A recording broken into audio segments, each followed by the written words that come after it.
Beyond the campsite, the city waits in uneasy silence, one sleep away.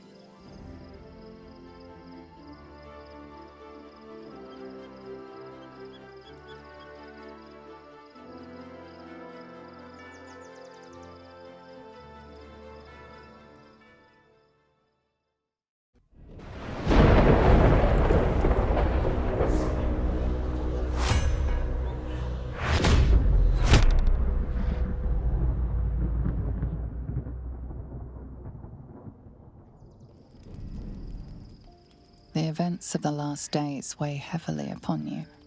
Sleep's rest is slow to come to one whose mind is so full. The Absolute is not a god, but an elder brain controlled by the chosen of the Dead Three. They mean to use it to take control of the Sword Coast. All who carry the tadpole are governed by the brain, and by extension the chosen. It will take but one order to transform them into an army of mind flayers. This would have been your fate too, were it not for the astral prison and the mysterious visitor inside of it. With his help, you have uncovered the cult for what it really is. A plan of conquest orchestrated by the gods of death themselves. Together, you have the power to thwart the Dead Three. If you follow this path to its end, the Elder Brain will not answer to the Chosen. It will answer to you. And what then? You are prone to impulses as uncontrollable as the gods themselves. Will you even have a say in what you do? Will you liberate the true souls from their parasites and their religious delusions? Or will you use the power you gain for your own purposes? All you need to do now is sleep. But sleep is not for you. Hear me. Gather. The reckoning is upon us. The city thirsts for domination. March. Join. Power.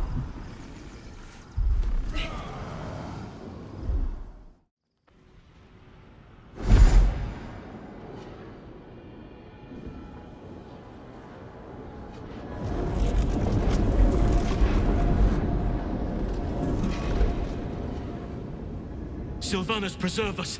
That orb's about to shatter!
Before you do anything, I am your ally.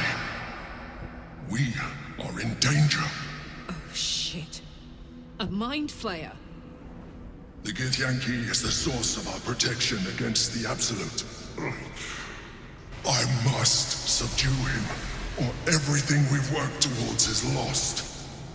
Don't let my form deceive you. I am the one that's been protecting you.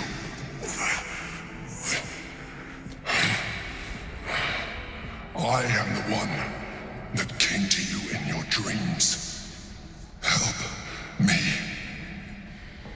You let me live last time you were here, though it brought Blackith's wrath upon you. Your continued existence as yourself, and not a mind flayer, should be all the proof you need. Now, help me. Despite your best attempts to be subtle, the Mind Flayer's awareness is everywhere. You blunder in its presence like a warg pup learning to walk. You must be joking. I am telling you my thoughts directly into your head. But if you insist on taking a look for yourself, be my guest. Nothing in your colorful existence to date could have prepared you for this.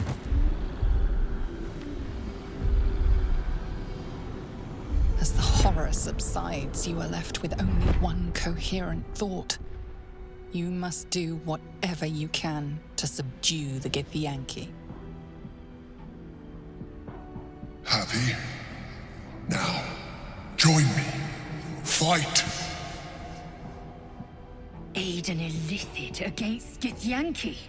We cannot. We must not! Your blind loyalty will be your undoing, Lae'zel. Fight with me, for your own survival. We can turn the tide.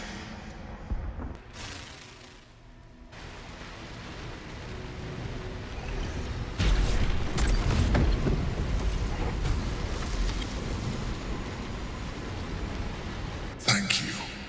That was too close. Don't look at me like that.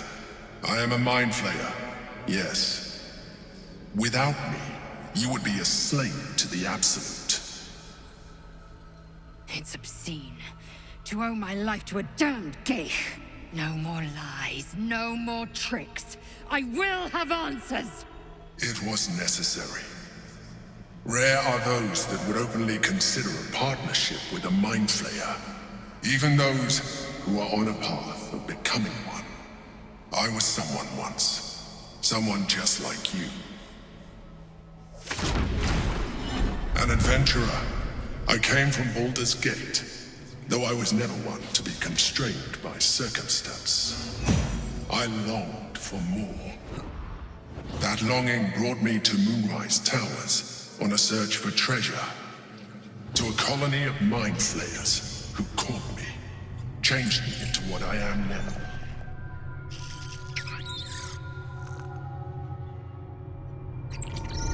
For years, I served the Elder Brain, the one you know as the Absolute. I was a thrall like any other, but I was fortunate. I broke free and started a new life in my old city. I sustained myself on criminals, unglamorous, but there are plenty of them, rarely missed, and they fueled me while I did my work. I had the good fortune to meet Duke Stelmane. We formed a partnership, and through her, I became the governing force behind the Knights of the Shield, the largest mercantile operation in Baldur's Gate. People referred to me as the Emperor. Such was my influence, though of course they had no idea what I really was. My needs were sated. I was happy for a while, until my true nature was discovered by the tyrant himself, Lord Gortash. He tore me from my home and brought me back to the Brain, where I became a slave once again. A slave he continued to call the Emperor. The name was intended as a slight, to remind me of the heights from which I fell. But I have grown fond of it.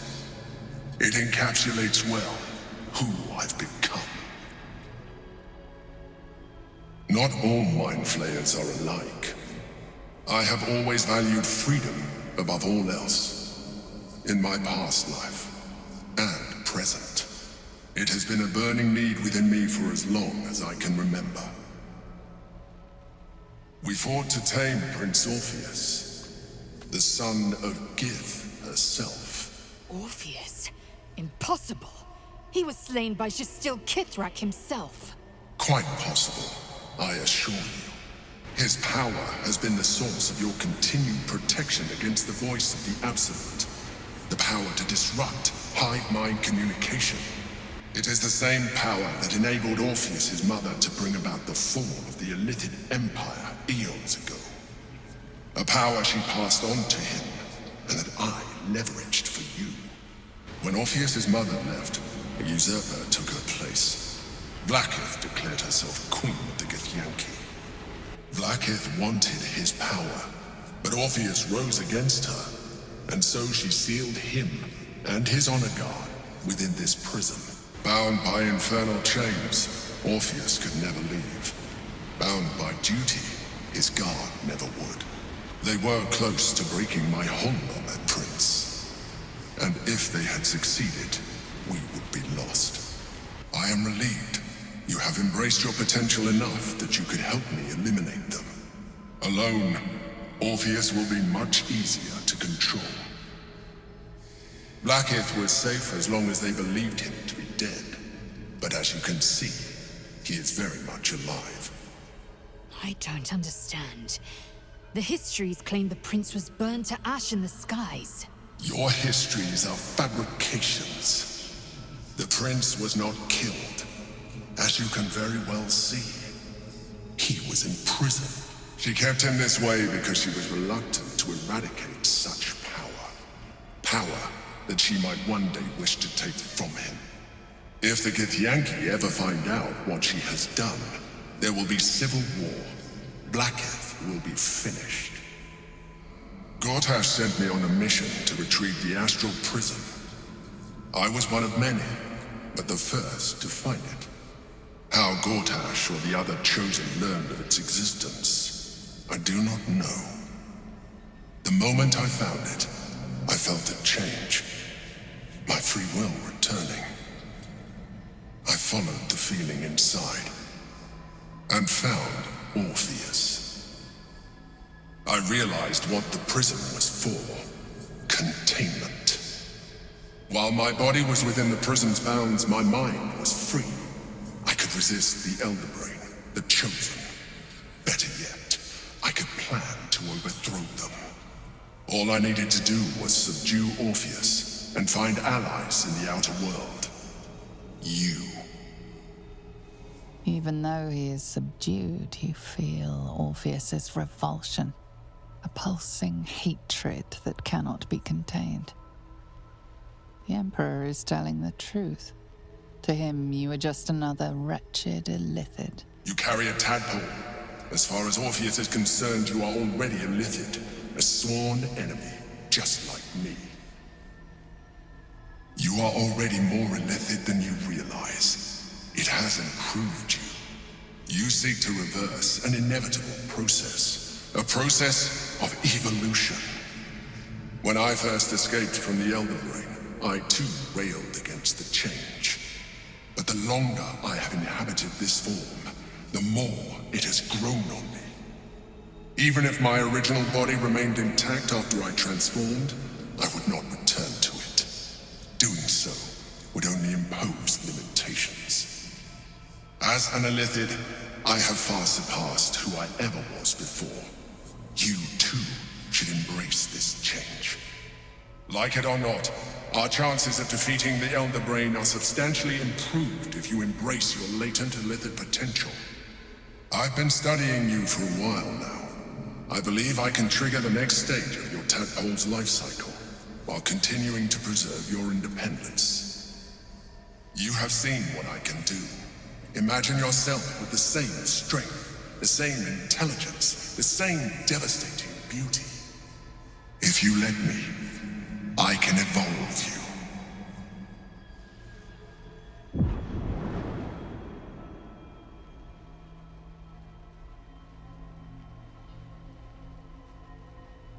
It wants to evolve, but it cannot do so alone. it must commune with another. The tadpole screams for growth with painful intensity. It has been starved of life, of purpose. It welcomes your probing like a void waiting to be filled. If you let it, it will evolve you, just as the Emperor said. Stillness. You have resisted your illicit instincts. For now. You are not ready yet. Keep hold of it then, until you are. It has enough vitality to further your evolution, and your allies. Perhaps you will be more inclined to try it when you see more of what our enemy can do. But we mustn't lose focus. We need to resume our journey. You heard the Chosen. The brain has gone to the city, and the army marches to follow. We must not let them reach it. We must find the brain, and bring it under our control. Orpheus, Gith's only son. He lives. It is not the Geich visitor that Vlaakith would destroy and Voss would set free. It is Orpheus, the blood of the mother, the prince of the comet. It said he could bring 1,000 Githyanki to their knees with one command. Listen close. The Emperor spoke only in half-truths. For you to know the tale of Orpheus, you must know the tale of Gith and of Vlaakith. Long ago, when we rose up against our Geich slavers, Mother Gith made for the Hells to secure an alliance with the archdevil Tiamat. Tiamat gifted the Githyanki our red dragons. Gith remained in the Hells, and Tiamat's envoy proclaimed Vlaakith our ruler. The first Vlaakith of many. It is Vlaakith 157 whom my people now call Queen. Orpheus is Gith's only son. He led his mother's own honor guard in a coup against Vlaakith I. It was Kithrak Voss himself who slayed the prince in vicious battle, or so the Varshas teach us. Yet the Prince of the Comet's been with us, subdued by that repugnant Illithid. Should Orpheus go free, he would tear Vlaakith's empire to pieces and build new glory from the scraps.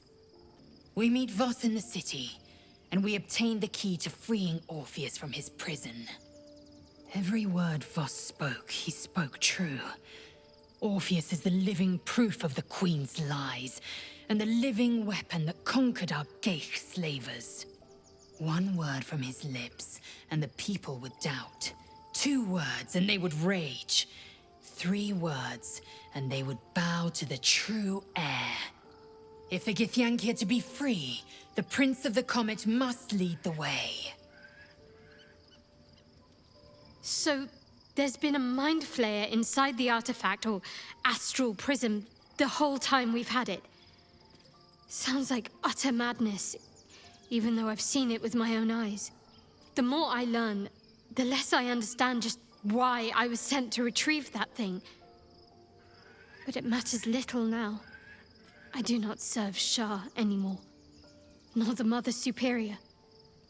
The prism is no longer my mission. Saving my parents is. Love Shadowheart's new look. Softer, less severe. It suits her. Something is different about Shadowheart. New facial creases, perhaps. A fresh battle scar I hadn't noticed. Bah, it eludes me. Gods, Shadowheart looks like a stack of gold. Never thought I could get so excited about someone's forehead, but here we are. There's no more radiant sight than that of someone who's learned to love themselves anew. Shadowed in name, but no longer in spirit. It suits her. Oh, we have a new look for a new Shadowheart. Nice as it is, she still doesn't have the best hair in the camp. Shadowheart walks a little freer of the shadows. She could shave her skull and paint it purple. It would still suit her. Shadowheart looks different. A change of diet, perhaps? We will need every advantage to survive the battles that are to come. And my illithid parasite has already shown its worth. If this superior tadpole is capable of unlocking my mind's full potential, it is a tempting proposition. I am surprised you have not drawn on its power yourself. I will be unstoppable. Life pulses from within. The parasite's thoughts whisper at the edge of your mind. It wants to share itself with you. It wants to be let in. Go on. Don't be afraid. It only wants to help you evolve. Coldness seeps through your veins as the tadpole awakens, its yearning almost unbearable. Your mind is a veritable feast. The tadpole's essence courses through you. When it touches, your flesh, glands, organs contract and flood with pure thought. You feel different. Your body has never felt more connected. Your mind present in every flex of a joint or muscle. Perhaps, once the others see what you can do, they will consider trying it for themselves. Turn back, citizen. No passage in this direction. It's bloodier than a butcher's backyard out there. Piles of dead absolutists, and a few of our own as well. The cultists assaulted the gate, armed to the teeth trying to break in. They nearly had it too, before the Steel Watch intervened. But I can't let you pass. We might have repelled an advance party, but they'll strike again. Baldurians! Stand with me against this tide that threatens to overwhelm us! Please just go home. You're ruining a perfectly uneventful posting with this nonsense. The Flaming Fists are supposed to protect this good city, but they allow trash and vermin to take our homes and goods. Oh. Another visitor, I see. Listen, we keep letting the likes of you in. Soon, there'll be no room left for any of us true Baldurians. I thought cities were supposed to welcome folk of all walks of life. Clearly, I was mistaken. Another bleeding heart. Piss off and take it elsewhere. Excuse me. I can't find my mum. Yenna! And my cat is Grub. He's shy. I'm not. My mum is called Emery. She went to go get some herbs for her spots. She was sick, and she was supposed to come back the same day. That was last 10-day, though.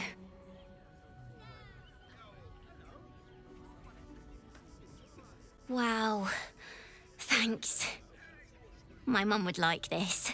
She's the best cook in the world. And she taught me, too. I'll look for her. I think she'll probably come soon. I just lost a wager, thanks to you. Who are you? Someone who bet that you'd never be foolish enough to actually show your face in this city again. But here you are. And the gold in my purse is soon to take flight. There have been whispers about you, sister. About your faith, your loyalty. I can't help but feel the strangest twinge of disgust as I look upon you. Is it true? Has Our Lady forsaken you? I know the truth. I know my parents still live. Tell me where they are, and I have no quarrel with you. I'm afraid the quarrel is unavoidable, thanks to you. Now I must report your reappearance. If you are intent on bringing matters to a head, then seek out the House of Grief in the lower city. Hail, friend. Fine day, isn't it? Forgive me, you're in no mood to talk about the weather. Your journey here was a hard one, no doubt. A word of advice, then. You might not get as warm a welcome as in days gone by. Locals going without while strangers feast. It stoked the fire, all right. Some Baldurians are kicking up a fuss round the front of the barn as we speak. If I wasn't wearing this uniform, I'd walk round there and teach him a lesson they'd never forget. If no one steps in, there'll be bodies piled high in the streets before long. Those refugees have been leeching on our city for too long. If we don't show them that we mean business, they'll bleed us dry. We need to march round the front and kill every last one of them. Let's see them eat our food with their guts on the floor. Mindless slaughter is the only answer.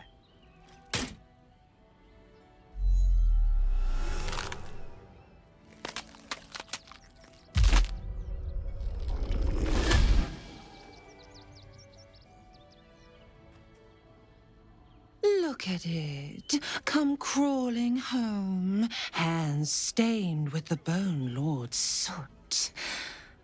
And you carry his stone. Have you lost your nerve, my blood-starved sibling? Oh, did I mangle your skull too terribly? I could end it now. But I'll be patient. Father will see us together again. He will see you bleed.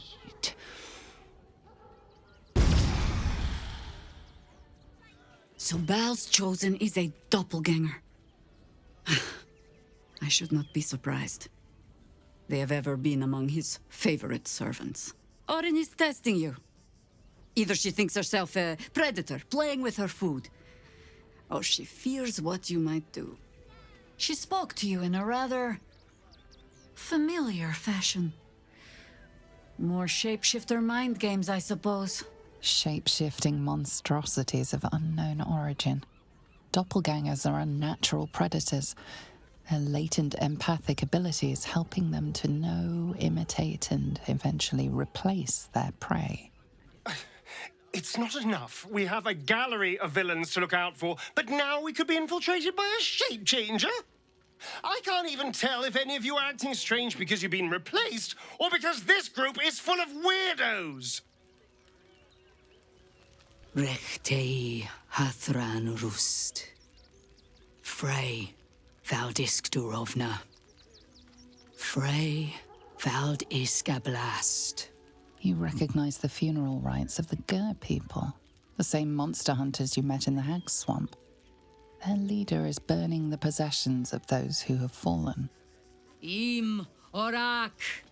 Nete. Krasin. Netra.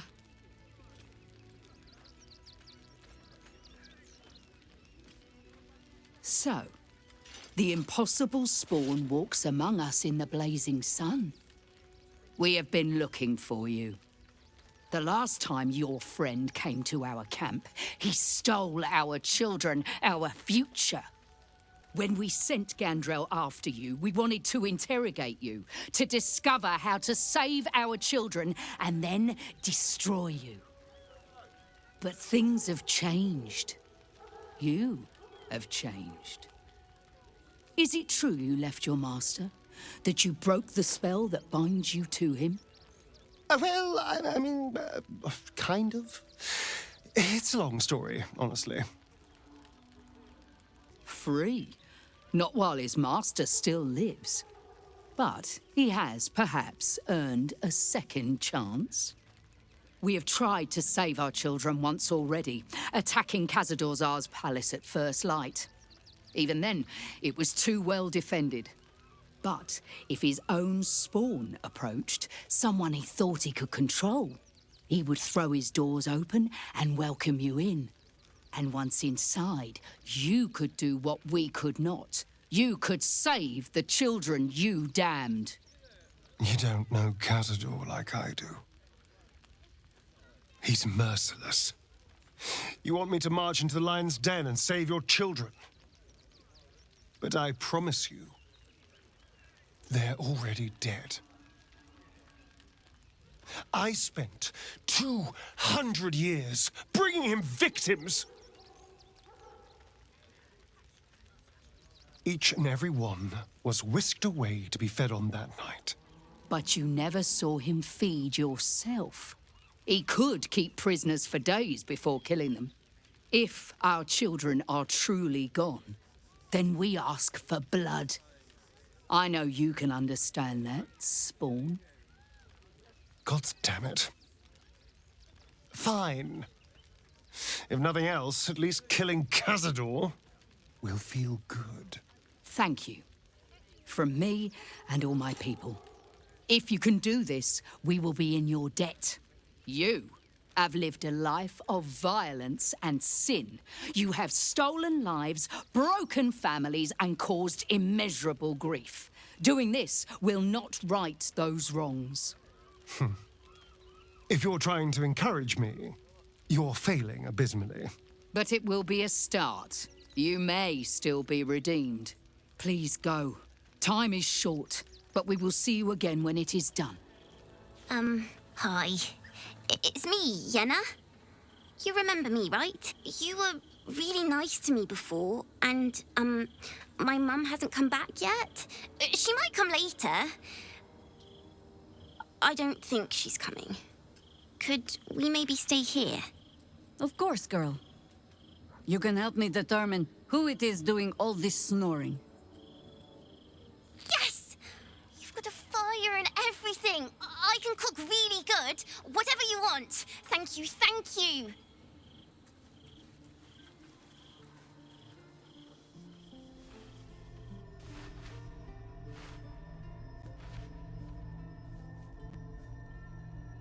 How did you? Oh, it's you. I must have let my mind wander. Enough for you to wander in. Forgive me. I am drained. Ever since you killed Ketherick and took his netherstone, the Chosen's control of the brain has been brittle. It's rebelling against Orin and Gortash, fiercely.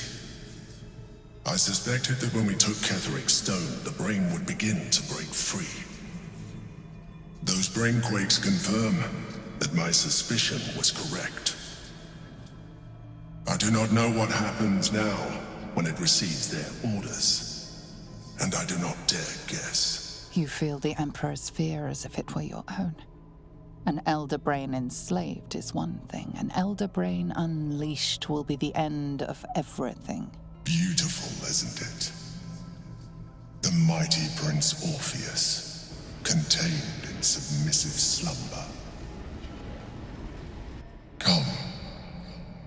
You may as well sit a while, now that you are here. Your company isn't unwelcome. I have found myself distracted of late. I'm haunted by memories. They are relentless. I can think of nothing. No one else. Duke Stelmane, or Belin, as I knew her. I wasn't ready for her death. You thought you were my first ally. Far from it. I have long sought the allyship of others. It is the only way to succeed. Though my relationship with Belin was different. In life, she was my business partner, back when we ran the Knights of the Shield. A difficult task for a mind flayer. Duke Stelmane trusted me, and the city trusted her.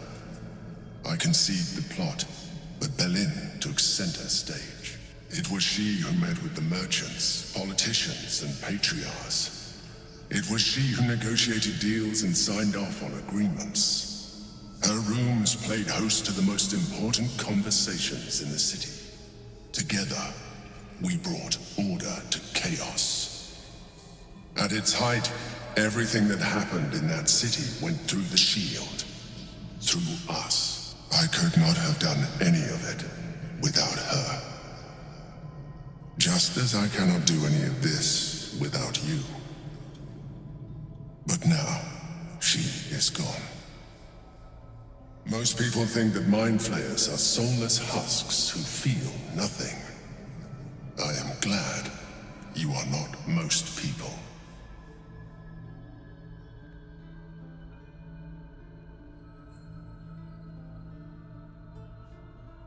Another quake. The brain is rebelling again.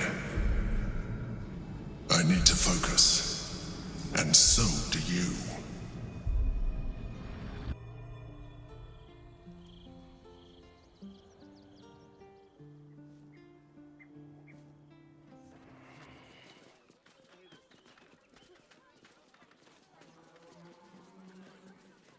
Halt!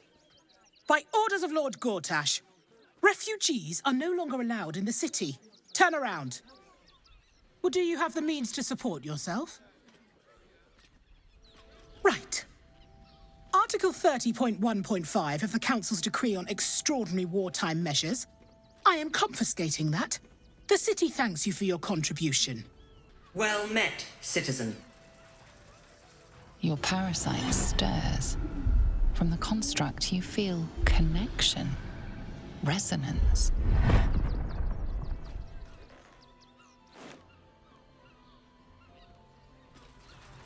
Behind the Watcher's gaze, a presence awakens. You are seen. You are known. Whoa. My engine, it's almost, I don't know, buzzing. Like it's paying attention. Your party's prior transgressions are reflected in its stare, as witnessed by the cult's ever-alert, scrying eyes. It has heard the howls of slaughtered goblins. It has seen the deep shadows of Grimforge, and the stone floors left bloodied. It knows the cold walls of Moonrise Towers, and the cultists who fell there. The Watcher speaks directly into your mind with a voice like poisoned honey. You are marked for special treatment. Not simply an enemy of the people, but an enemy of the Absolute. Come quietly, or die. Please comply now, citizen.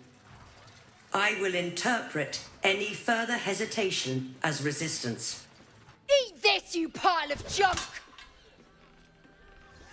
Men, women, children, all barred from entry. A damn travesty. A decade ago, Baldur's Gate would have welcomed any and everyone seeking refuge. Who would take in these souls, if not the Jewel of Baldurin? As long as Gortash is in charge, they'll be left shivering at the gates. All part of the plan, of course. Step 1. Create an army and order it to march on the city. Step 2. Shut the gates in the name of security. Step 3. Bask in the applause. Gortash hasn't made Baldur's Gate safe. He's made it a prison. And when his army breaks through, the people will have nowhere to run. For a while, after the Shadow Curse was lifted, I felt hope in a way that I hadn't felt in years. I thought that nature would heal and balance between it and civilization could be restored once and for all. Yet since we neared the city, I've seen more and more signs that I was being naive. Refugees, orphans, the downtrodden, all being left behind. If such sorrows are the fruits of civilization, perhaps there can be no true balance between it and nature. Look around us. You will not have to search for long to see exactly what I mean. That poor girl, Yenna. This city will devour her as sure as any wild predator would do. Be it through malice or just neglect. Her fate will be sealed by this place. Society should be judged based on how they treat their most vulnerable. Baldur's Gate may deserve harsh judgment from what I've seen so far. At least we took Yenna in off the streets. But there are many more out there. We should go. I do not want to face the Master if we're late for his Black Mass. Soon, sister. I only need one more mark. We have enough for the Master. No more needed. It's not for the Master, it's for me. I spent 100 years eating rats and dogs, but soon I'll be able to feast. I want someone there, ready for me. And once the Mass is done, and our Lord grants us freedom, I can celebrate by drinking them dry. Cazador promised you your freedom, and you believed him? Ha! You were never burdened with intelligence, Petras.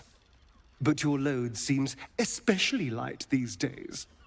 Astarion! It cannot be. Oh, that's no way to welcome back a brother, Dahl. Didn't you miss me? Why would you come back? You got out. You were free. Isn't it obvious, sister? He wants to ascend with the rest of us. He heard about the ritual and the power our master will grant us, so he came back with his tail between his legs, hoping all would be forgiven. You always were an idiot, Petras.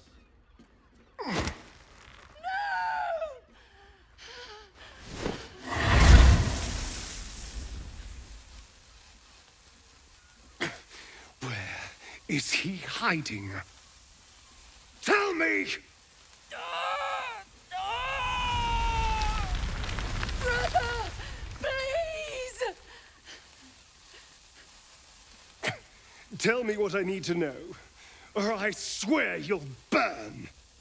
The Master is preparing the Black Mass beneath his palace. There's a defiled chapel. It was hidden there the entire time, hidden from us all.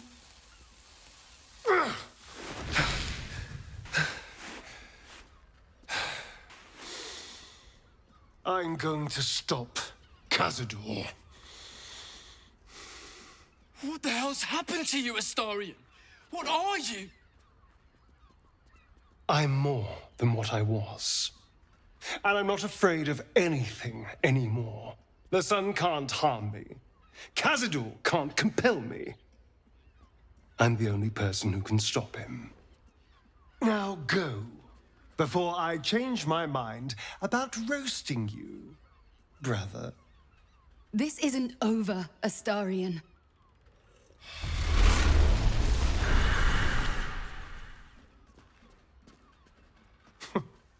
Poor fools.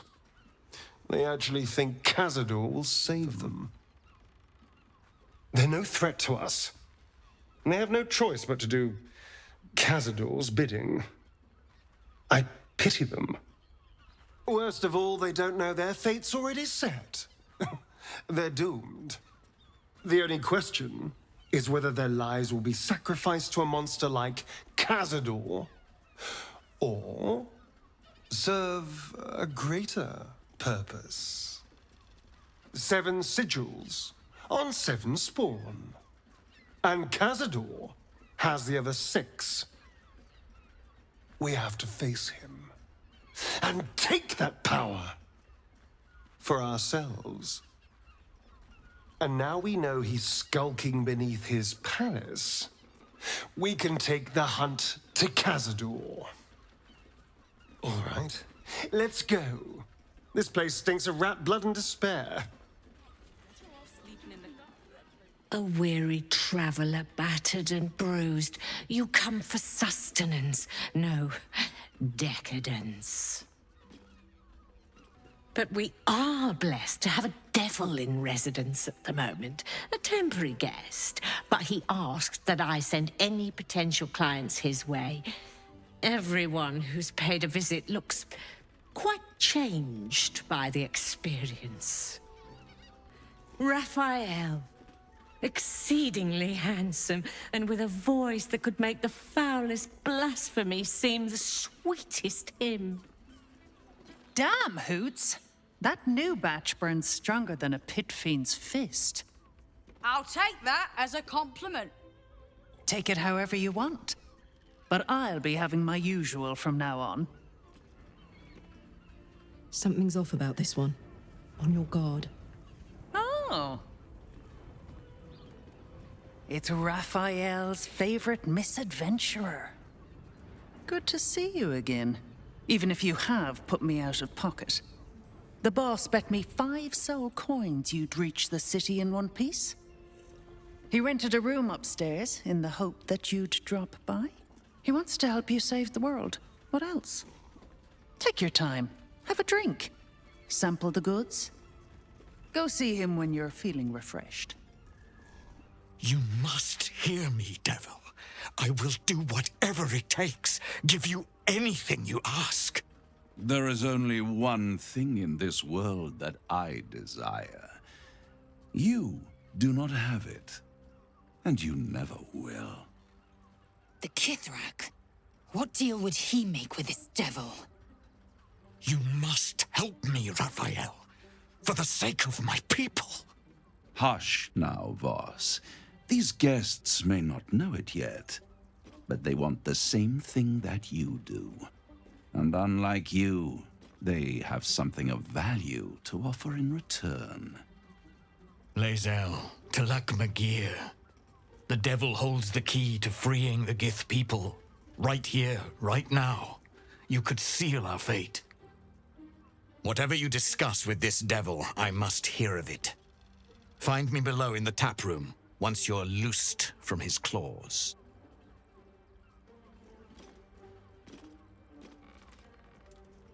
I'm glad you came. Not to my door, not yet, but to the final reckoning. One more thing before we begin, though.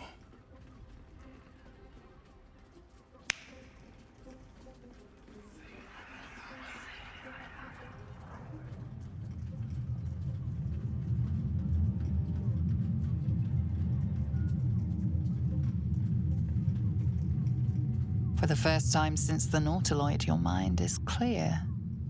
It's unsettling. I gave you back your privacy by shutting that illithid in your pocket out of your mind. It can't hear us. Huh. What's the catch? I brought you here because I'm true to my word, and I can make all of this tadpole business go away, which means you and your lovely friends can remain blessedly free of tentacles. Let us speak plain. I'll admit, you've impressed me. I wasn't sure you'd make it this far, but no matter how far you come, you're still on the road to ruin. A road that leads directly to a confrontation with the Elder Brain. At best, it will kill you, and everyone else in this city. At worst, it will assimilate you, and you won't have enough free will left to even wish you were dead. You have the key to destroying it in the palm of your hand, though. Speak, devil.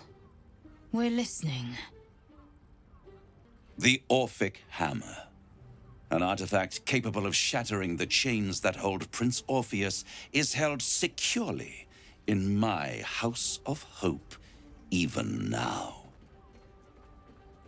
And it's even more convenient that you can give me exactly what I want in return. There it is. Of course. I want the crown that dominates the Elder Brain. And you, Lae'zel of Kalir, want to free the Forgotten Prince, do you not? I want nothing more. Then it is settled, is it not? A crown for a hammer. A bargain of a lifetime, Lae'zel of Kalir. Handing that crown to this devil will be like feeding gunpowder to a lava worm. Agree to nothing. I have craved it ever since the arch-wizard Karsus created it, long centuries ago, and brought doom to the Empire of Netheril. That was the great age of humanity, and Netheril's flying sky cities were the apex of civilization. I was there the day it all fell apart. Entire cities plummeted from the sky like angels with broken wings. The screams, oh, the screams. Hundreds of thousands of people watching in horror as the ground came up to meet them. It was not a happy meeting. And Carsus was responsible. Not driven by malice, but by ambition. He forged a crown imbued with all the powers of magic. A crown that would make any who wore it a god. Men cannot contain so much power. The crown destroyed its creator, and his empire fell with him. Carsus's folly, the bards and scholars call it. I call it hope. The hope of creating a better world, and the perils of unchecked hubris. I knew then that the folly of mortals could be the triumph of devils, and that I could use that crown to unite the Nine under one Archdevil Supreme. Me. Zariel wouldn't like that much. But even I'm not so desperate to spite her I'd put the hells in this bastard's hands. I am no mortal, and I do not fail. The archdevil Mephistopheles snatched up the crown and squirreled it away in one of his vaults. He is not more than a frigid archivist. So much power and potential kept inert. He made a miracle into a museum piece. I raged. But only for a decade or so. Then I waited, ever watching for more than 1,000 years, for a mistake, a mishap, a misadventure. And these chosen, who have caused you so much trouble accidentally, did me a favor. They brought the crown back into play. They must have raided Mephistopheles' vault. Impressive, I must admit. But they'll be dead soon. If you don't kill them, the Elder Brain will. It doesn't have feelings in the way you'd understand them. But it seems rather angry. It is inevitable. When you destroy the brain, and you will because you must, the crown will be yours for the taking. And when that moment comes, you give the crown to me. In exchange, I give you the hammer now. A simple transaction, it seems, but it's more than that. He's offering you an alternative to the mind flayer in your head. Take Raphael's deal and you could free Orpheus. With Orpheus free, you would have no need to rely on the Emperor. But there's no guarantee that Orpheus would be on your side. And if you take the deal, you'll have to fulfill it. You'll have to deliver the crown of Carsus to the devil himself. He claims his ambition is to unite the hells, but can he be trusted to stop there? Do you trust him more than you trust the Emperor? I won't stop you. But time is running out. So don't stay away for long. If you see reason, I'll be here, waiting. Right up to the moment the world ends. The means to loosing the Prince of the Comet was within our grasp, and you refused it. Why? I wanted to follow the open valley, the easy way out. You chose the brambled path. I'm annoyed by it, and I admire you for it. We must speak with Voss, then we find our way to Raphael's House of Hope. We'll take the Orphic hammer and use it to smash the true heir's bonds. Yisk Githkar Tafki Crashet, the Githyanki will be free. So, the devil himself is pursuing the crown. As for whether it's truly the crown Carsus forged, well, I think it's safe to assume we shouldn't take anything Raphael utters at face value. We must claim the crown of Carsus for ourselves, before anyone else does. There you are. I thought I'd lost you. Something was blocking me from hearing your thoughts. Raphael. Well, for your honesty. Of course, I should have known the devil would come sniffing. The stench of impending chaos is irresistible to them. Voss, friend to the Comet. Lae'zel of Kalir, warrior of warriors. Tell me you took the devil's deal. Tell me you will free Gith's heir. I did not come this far for you to turn your back on the First Mother's son. Githkar Tavkim crashed. You put your trust in me, Voss. I plan to honor it. Yes, and it seems I have no choice but to trust. There is but one prism, and you are its key. Find a way to retrieve the hammer and free Orpheus from the prism. I will assemble his remaining honor guard and plan our next actions. Together, we will yet free the true heir of Gith's blessed empire.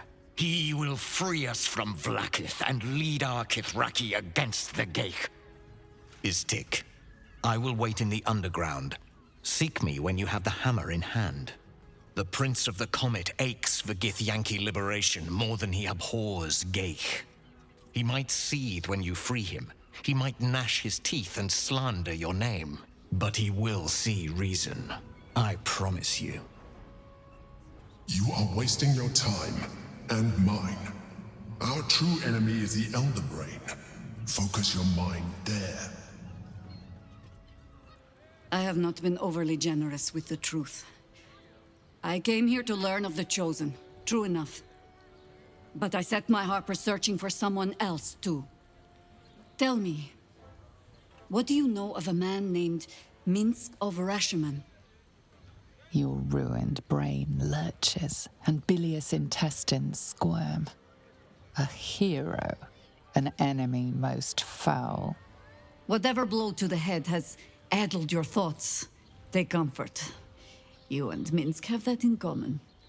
Minsk is an old friend. Perhaps my oldest. We've fought at one another's backs times beyond counting. And the last time I saw him, I left him to die.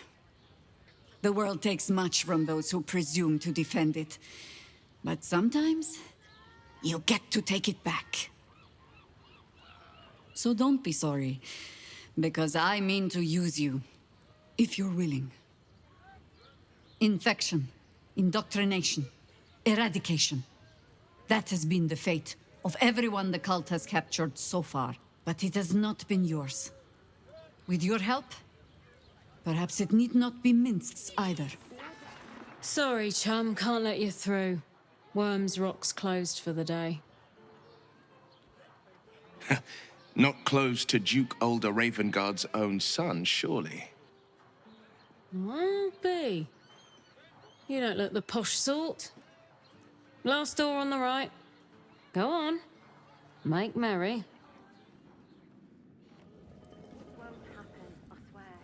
Halt!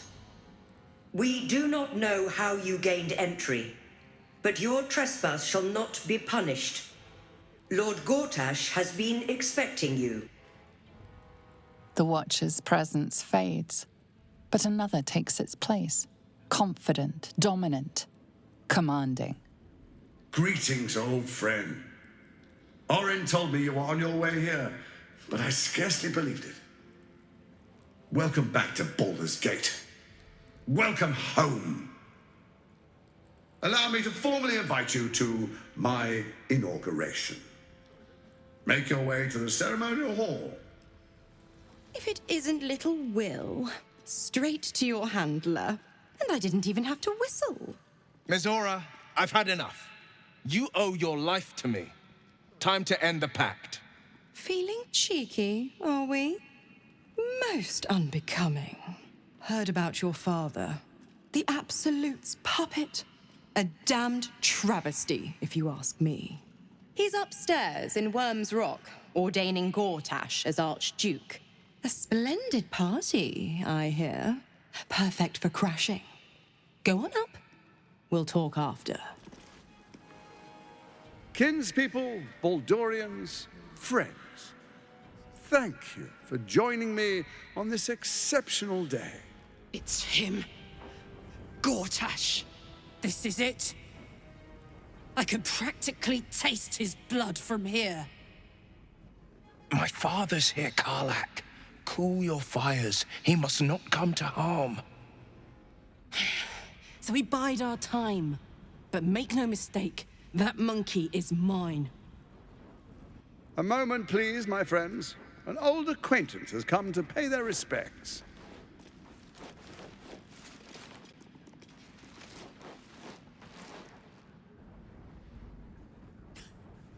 My respects? You're lucky I've agreed not to shove my beat up your... My favorite assassin. I'm so glad you've returned to my side. Hang on, what? You know each other? We have important matters to address. My reunion with Karlach can wait. Oh, I'd forgotten. Your memories are quite lost, aren't they? Orin told me she'd made a fool of you. To think you and Karlach traveled together all this time and she hadn't the faintest you were one of my nearest and dearest. Let me clear up some mysteries then. It's about time, I think. You and I initiated this plot. We discussed in depth the failures of our predecessors and how to avoid them. We understood that if we were to unite, no one could stand in the way of the Dead Three. So, unite we did. First, we obtained the crown. Then we enslaved the brain. From there, it was but a small step to the most successful religious hoax ever perpetrated. In Bhaal's name, you set your bloody daggers to cause panic in the streets, killing in the Absolute's name. You would have carried out that part of the plan had Orin not ruined your hard work.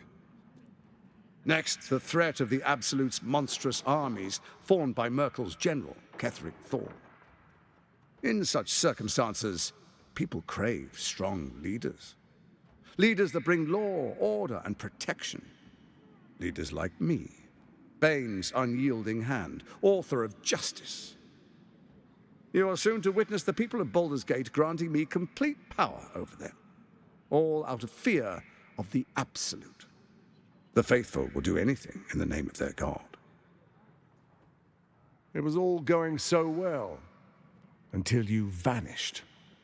Orin informed us that henceforth she would speak for the Temple of Bhaal, and act on their behalf.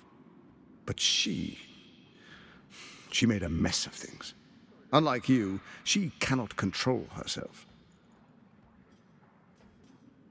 Have you gone soft? I find that hard to believe. One's true nature always rises to the top. When Ketheric fell, I feared the worst. That our plans would fail like so many before because of discord among ourselves. Now you've returned. We can achieve all of our dreams still.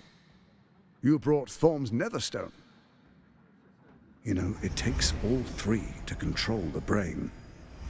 Without Thorm's, it's become vexingly willful. The quakes are a clear warning. If nobody steps in soon, it'll free itself from the authority of the Crown. I expect it'll start with turning the Sword Coasts infected. You among them. That prism of yours won't last indefinitely. Next, the grand design. The Mind Flayer Empire reborn. If we're lucky, we'll become slaves. If we're unlucky, well, a bleak prospect. But it's a fate that can be avoided if you and I renew our old partnership. Together, we can still restore authority over the brain. There's an old wisdom. A brittle alliance can never be mended. It can only break. With Ketheric gone, Orin proves treacherous. She wants the Netherstones for herself. She only cares for blood. And your blood and mine are of particular interest to her. Orin changes shape faster than you and I change clothes. You know, she's tricked you before. She's targeted me as well. I'm well protected, but she's extremely good at what she does.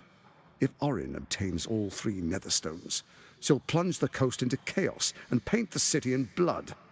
I can't let that happen. I want to lead this city to glory, not scorch its earth. So I turn to you, the former ruler of the cult of Bhaal. Let's make our pact anew, a divine oath sworn upon spirit and flesh. I do no harm to you, nor you to me. Furthermore, you'll have nothing to fear from my steel watch while our pact stands. Thorm's stone is yours to keep. When you slay Orin and take her stone, you bring it here, so the three are united once again. Together we rule Faerun as kings. No, more than kings. Gods. We rule as the Absolute. The urge, the deplorably brutal urge, sickens within you. When you level the world over, that dead world must be yours alone. But first you will rule, then you will ruin.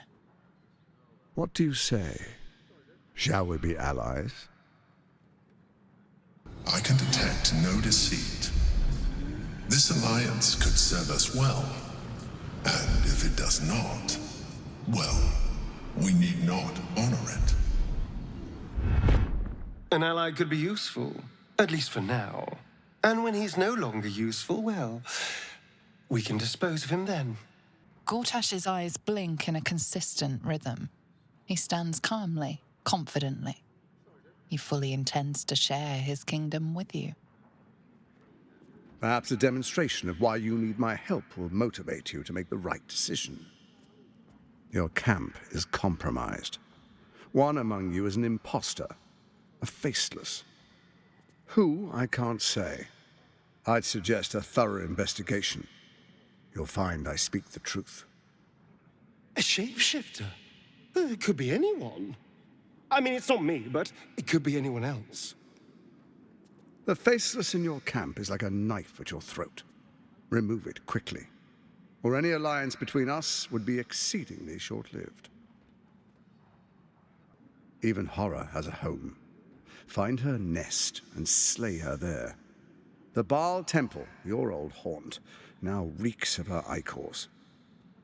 Do you even remember how to find it? It's a secret even to me. You're resourceful. I trust you'll sniff it out. If the trail goes cold, follow the bodies. Before you do, come and witness, as I make history as the first Archduke of Baldur's Gate. You will follow me, and you will show due respect. Distinguished dukes, patriarchs, dearest Raven Guard, I will heed your call. A new chapter begins.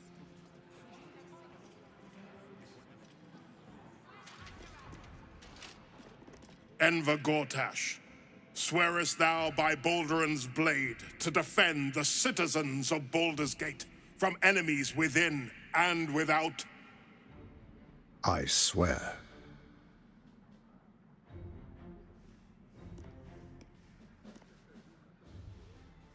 Swearest thou true faith and fealty to the same, by word, deed, and decree, so that none may suffer?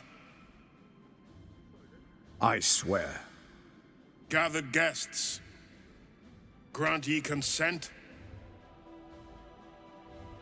Enver Gortash, the council appoints you Archduke of Baldur's Gate.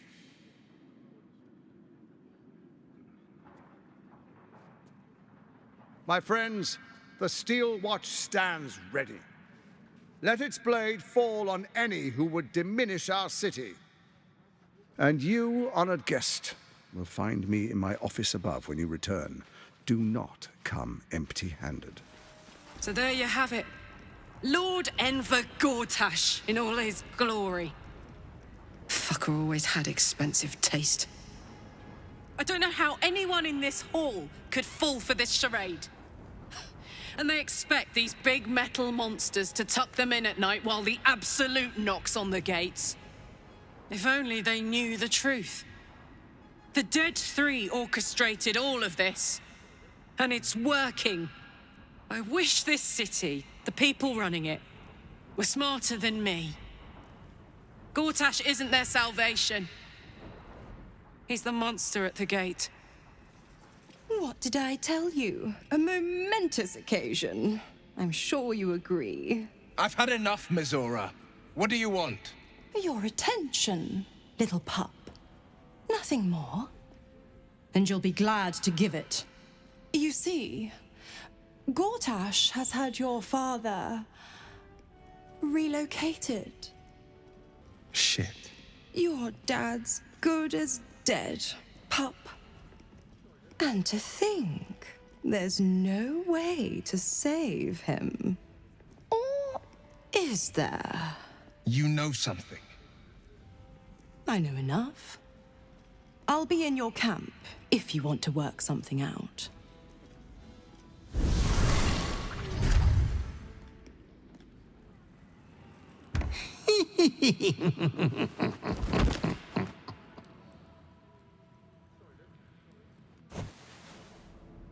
Naughty, naughty, naughty little master.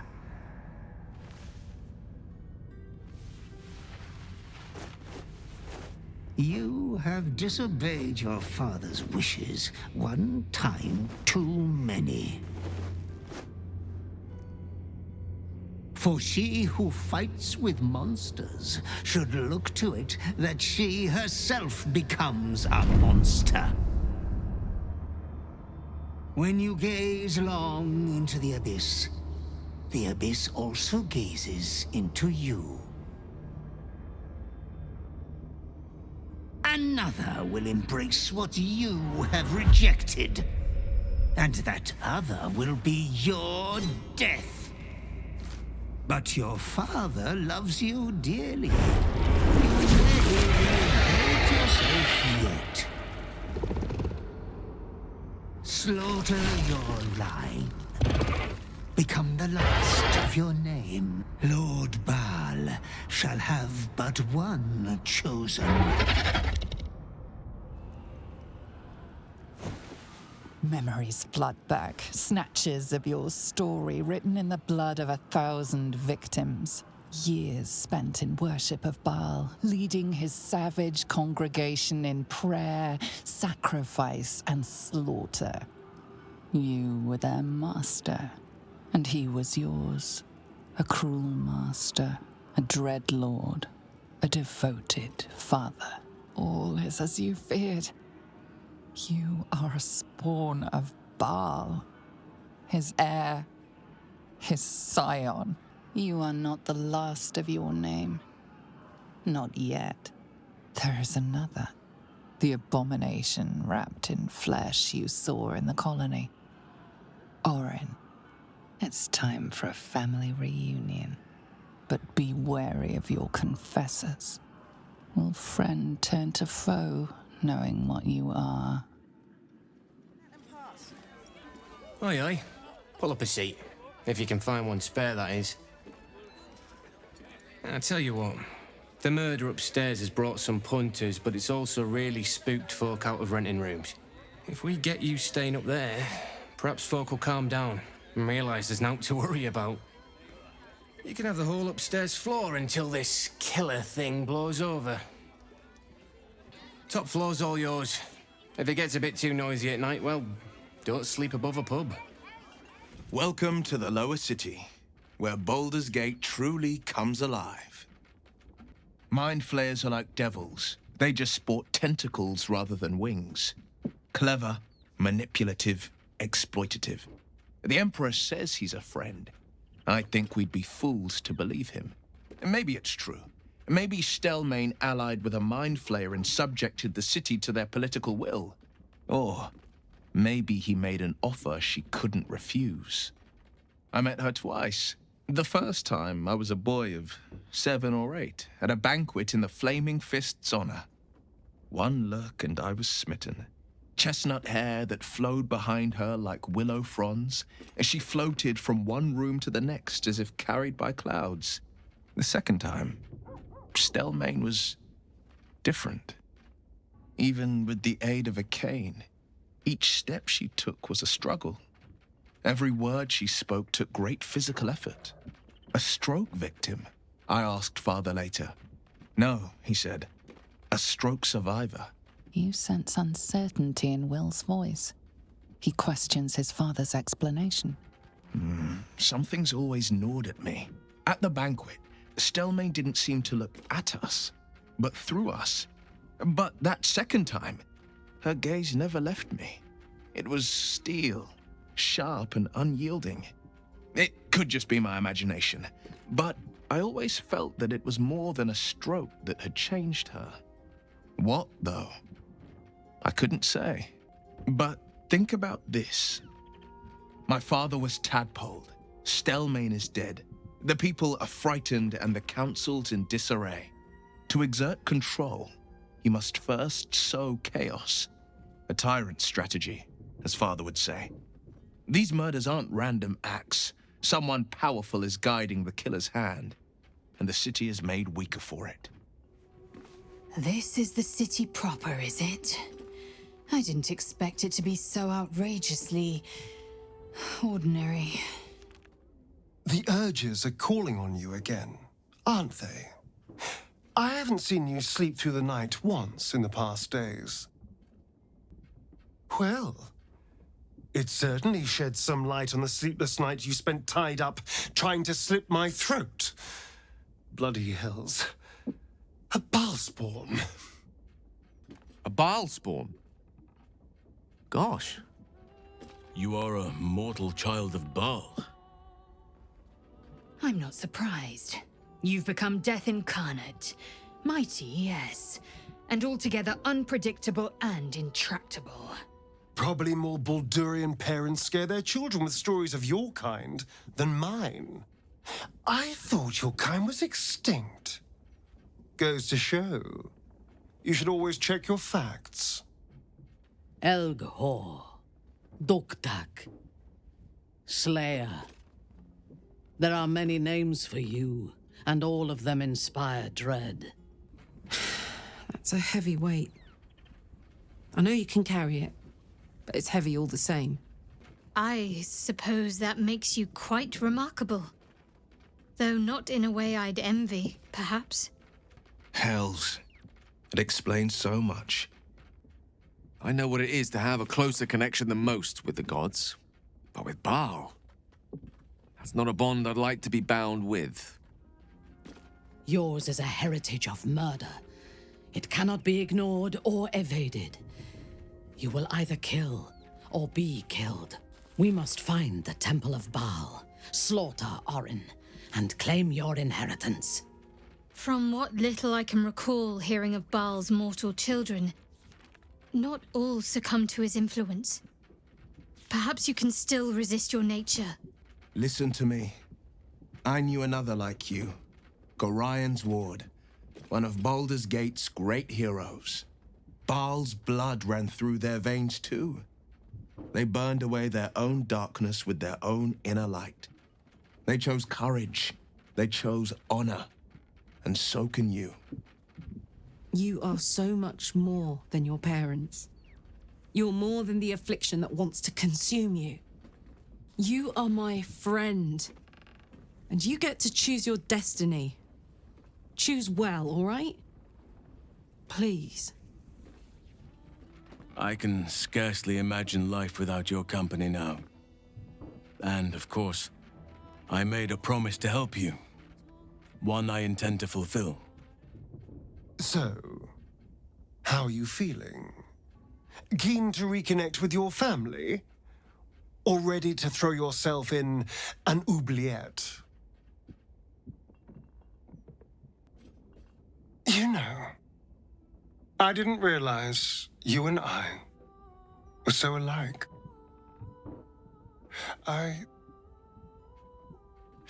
felt paralyzed to do anything about Cazador for so many decades.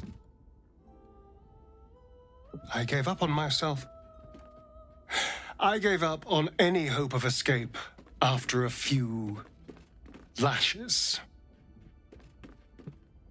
Bhaal controls you in much the same way. I don't know how you could beat him, but I do know this. You must try. The half-life of a mind-addled slave is worse than death. Don't become his.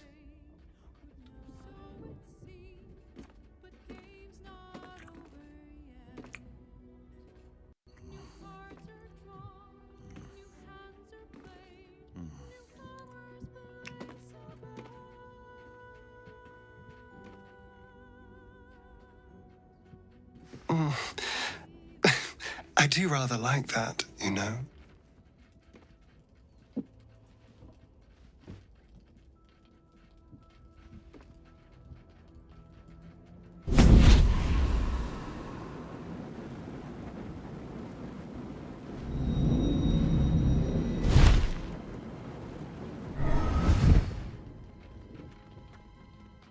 Sorore surge, testis esto pacti me. Come, sisters, be my testament. Notum sit in beator. Notum sit in beator. You've heard of such devils. Sisters of justice, adjudicators of diabolical contracts and bargains. Holy hells. Fina, Cirrus, arbiters for the hells, exemplars of justice. Enough, Mizora. Where is my father? How do I save him? How else? We bargain. Sisters. Infernos contractos te vocamos. Infernos contractos te vocamos. Infernos contractos te vocamos.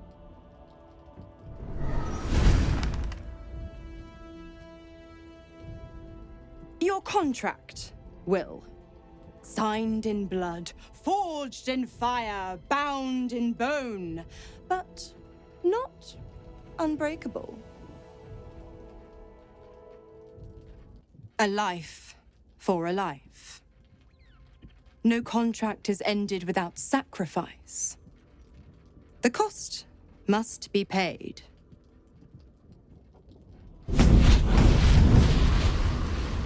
Will Ravengard, a choice is before you.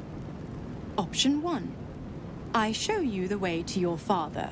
I guarantee him no harm except that from you and your allies. And you pledge your soul to me and the Archdevil Zariel in a pact eternal. Option 2. I break your pact and you are freed from your duty. Your father dies by his enemy's hand, and Baldur's Gate loses its greatest champion. Name your sacrifice. Bloody Zariel! I won't let her take Will. Silence, Karlach. Mizora, you asshole! Choose. You damned wretch! Father. Do it. Break the pact.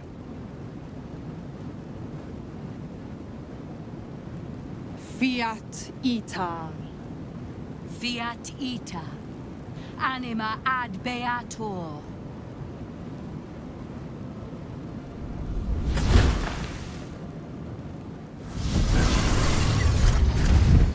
Didn't think you had it in you. Seems my boy's all grown up. And don't go fussing about your father. You made your choice. You knew the terms. You know what? I think I'll stick around. Not for the greater good, you understand. Just for the entertainment. Gods. I spent 7 years choked by Mizora's leash. And I spent 7 years hoping to break free. I never knew freedom could taste so bittersweet. I'm not the Hell's puppet in life, nor its warrior in death. The blade will be guiding his own hand. But freedom will be paid in my father's blood. Tomorrow, I celebrate my gain.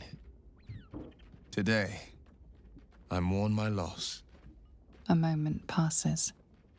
In the stillness, you find a mote of tranquility. The Raven Guard name now lives solely with me. I will make it count for something. Tonight's troubled rest is, as ever, overwhelmed by your killing fate. You dangle above a dark precipice, one move away from falling. Another watches your body while it is possessed by the night. You do not dream alone. Dark dreams? I think I can guess. Visions of blood on your hands. The blood in your veins, perhaps. For all the gifts Bhaal's children inherit, a peaceful night's sleep is not among them. The dreams alone do not concern me. It is what waking deeds they might inspire. Are you truly your own master? What is it you feel when father's dreams come calling? This is your father's true legacy. Not his children, but the fear they plant in us. The savagery it blossoms into. In another time, with another of your kind, we found a better way. I would dearly like to find it again. Whatever path you choose, I fear it will lead you to the same point. The same enemy. Those of your kind. Orin. I am sure you already know that so long as she lives, she will never stop hunting you. It might be that you have to turn and face her. You cannot change that. All you can choose is how you meet her. As another bloodied child of Bhaal? Or as yourself? All I can offer is the promise that, should you choose to do so, you will not meet her alone. For now, take what rest you can. I will watch over you this night. No more dreams await you in sleep this night. Only the warm knowledge that indeed you are not alone.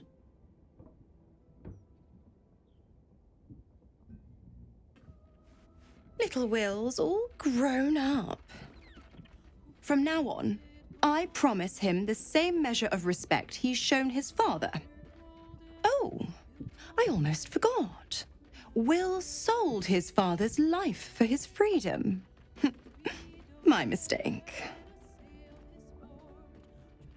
I tell you what, when the time comes to squish that big baddie of a brain, I'll lend you a hand. The Absolutists worked a number on me at Moonrise, and you're the best hope I've got at payback. No one crosses the Hell's Children without getting scorched. Will Ravengard, the stain of Baldur's Gate. To think your father's blood flows through those damnable veins. Cordular Eltan? By the nine hells, what are you on about? Lady Mazora told me everything. How you slaughtered your own father. How you crave his power. How you mean to make the city bow to you and you alone. That meddling ghoul. Eltan, Shut it! My family's duty is to Baldur's Gate. I won't have the Hell's errand boy poison my city!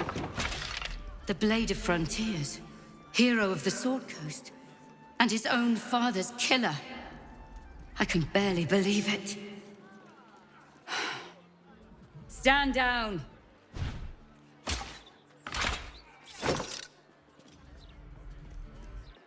Will, there's something you should know. On his way from Elturel, Ravengard sent a messenger with word of the cult. He knew about the Absolute. I thought little of it at first, but as usual, he realized the danger before anyone else did.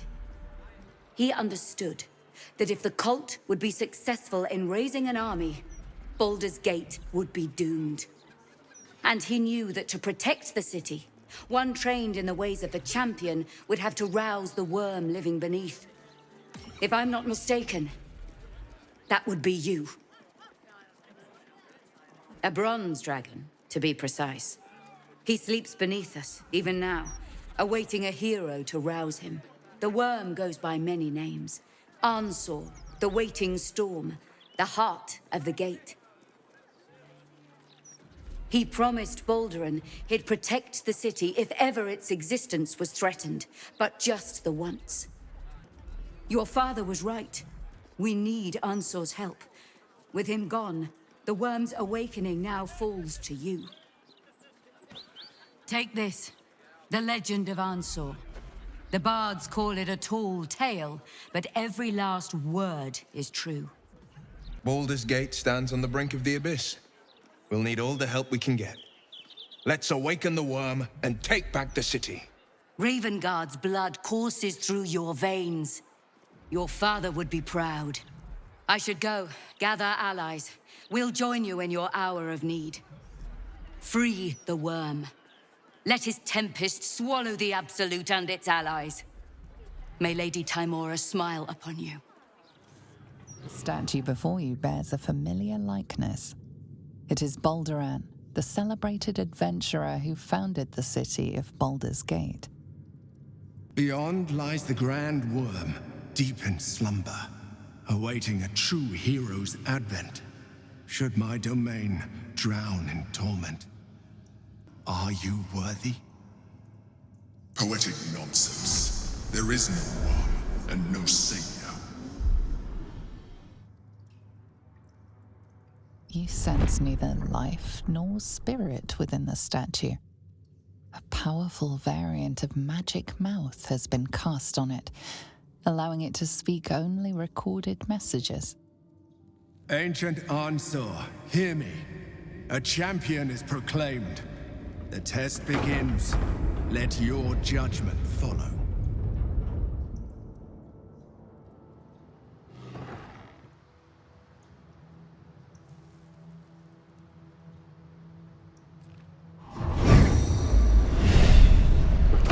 The dragon's spirit floods your mind and memory in a great torrent of power.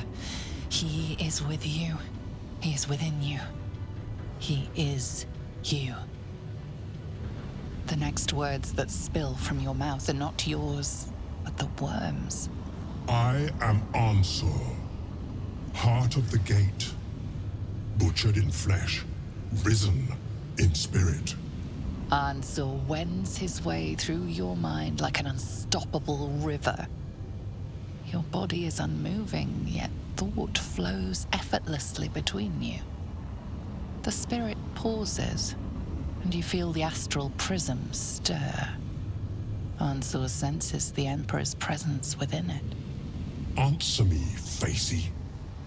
Why have you come? The torrent stills, only disturbed by the dragon's next words. Brack, my words aren't meant for you. They're meant for him. The Emperor stirs in the astral prism, then in you.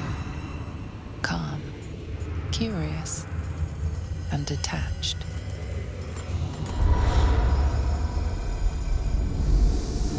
Baldur. Your presence has stirred me, as it ever did. I am awakened. Ansur, it's been too long. Baldur! No, I don't believe it. We knew each other once, long ago. We crossed the Kalin together and sailed the Altengri. We built a city by the sea. Ansur was my friend. Friend. Yes. And more. Until you killed me. Have you come to dance on my bones, Baldur? Was slaying me not satisfaction enough? Satisfaction? No.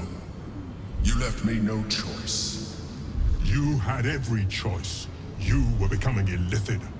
I offered you merciful death. You chose to fight.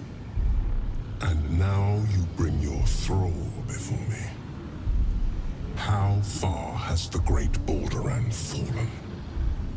Ansur's consciousness hovers just above yours, searching, seeing. Dear Ansur, enough! I gave you everything, Baldur, and you repaid me in slaughter. It is time I return the favor. Let my bones rise and the storms gather. Witness Baldur. The final tempest has come. I am the heart of the gate. I am the one who roars. This time, you will not escape it. Ansur. I never thought I'd see him again. It's like I always told you. I was just like you. An adventurer who yearned for greatness. And in mortal terms, I achieved it. As captain of the Wandering Eye, I acquired enough gold to found Baldur's Gate. I stayed for a while to watch my city grow. But it was not enough. I grew restless again. The sea called to me, and I ran to her with open arms.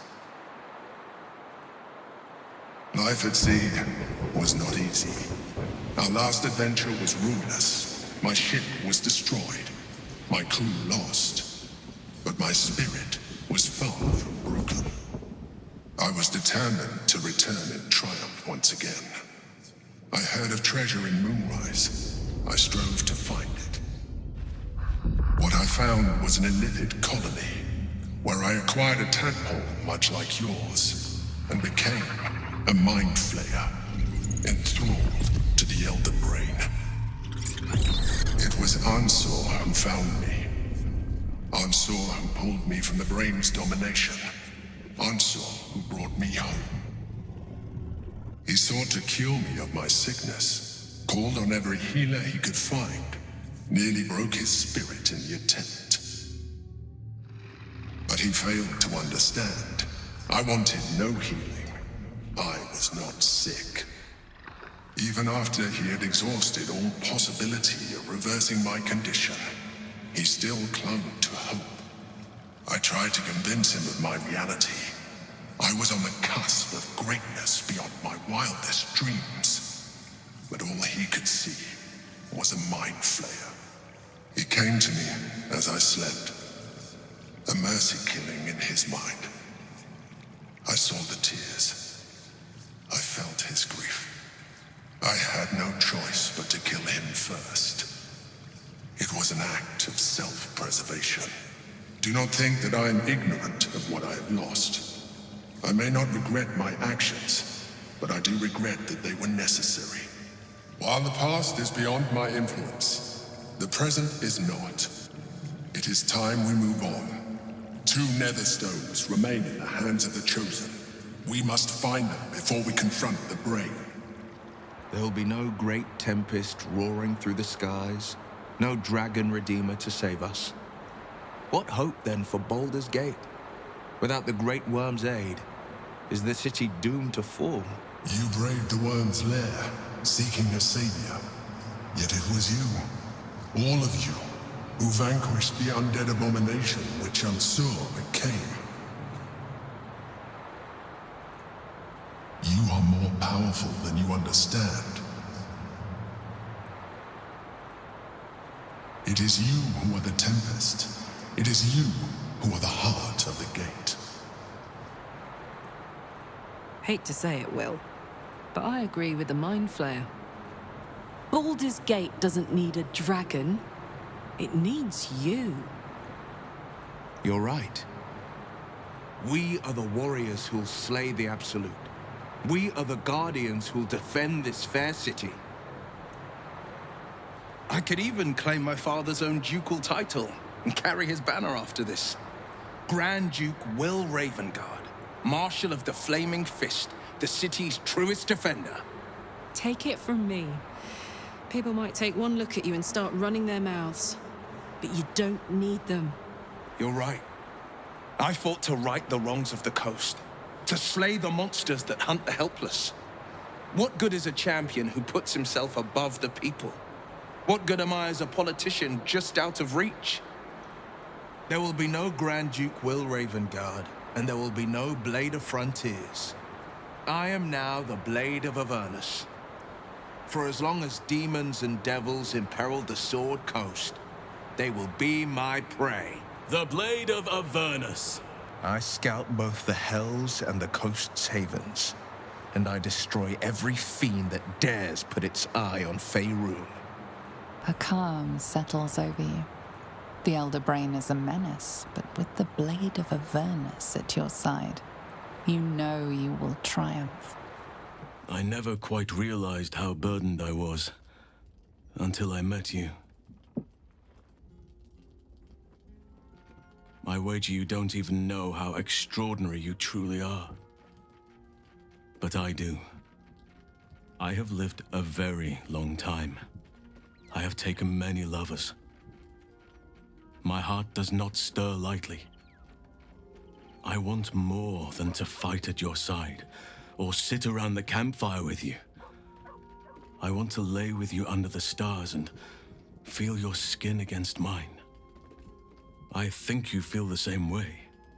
But tell me I'm wrong, and the matter can rest. I do not wish to sour our friendship, but I have to know if it can be something more. You have bonded with Astarion, body and soul. His scent lingers on your skin. If there is to be anything between us, it must be with his consent. And perhaps someday, his participation. Take your time. I'll be waiting. Precious little Bhaal, babe. I was wondering when you're going to ask me about this.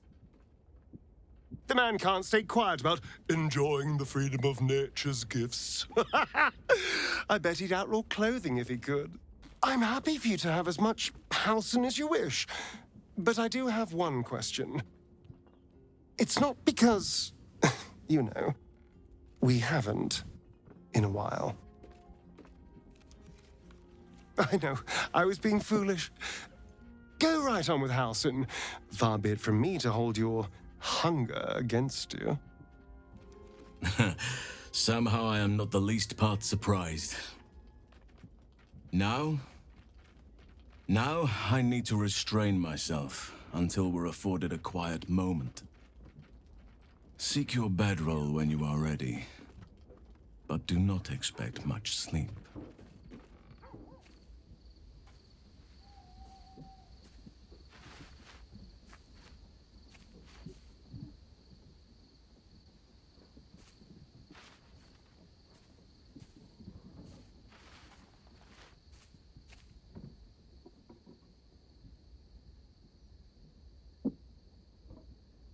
You came.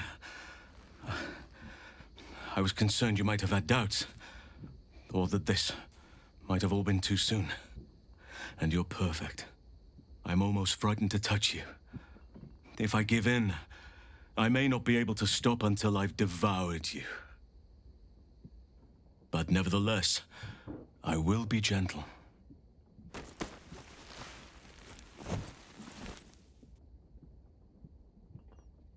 Or at least, I will try.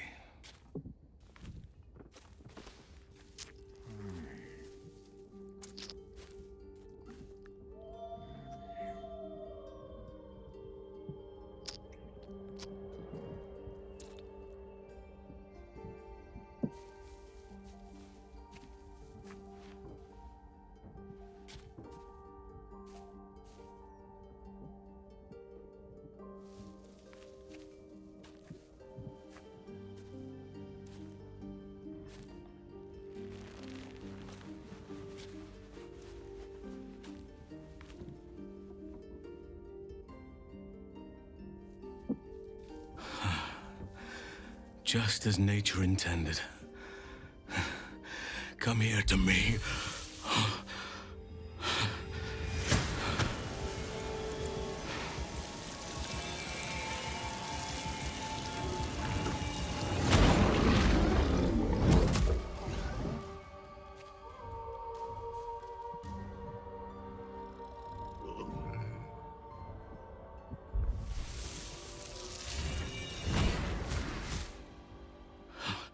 Forgive me, I lost the run of myself. Sometimes, if blood runs hot enough, it's difficult to tame the beast.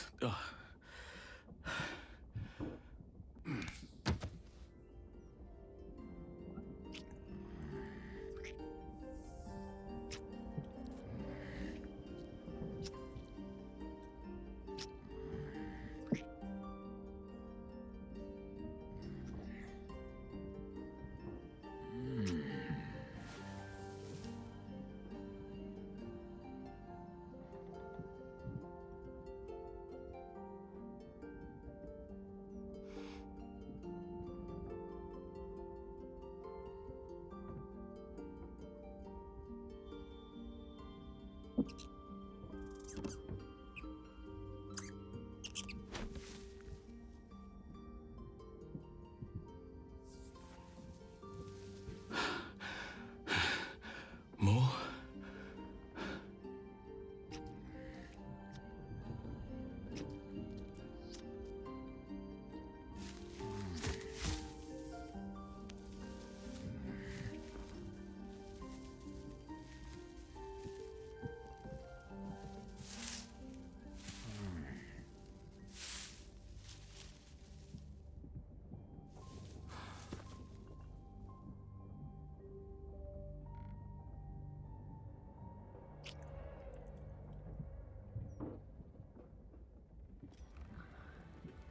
You see an altar dedicated to Mystra. Whatever you want with this idol, I prefer we make it quick.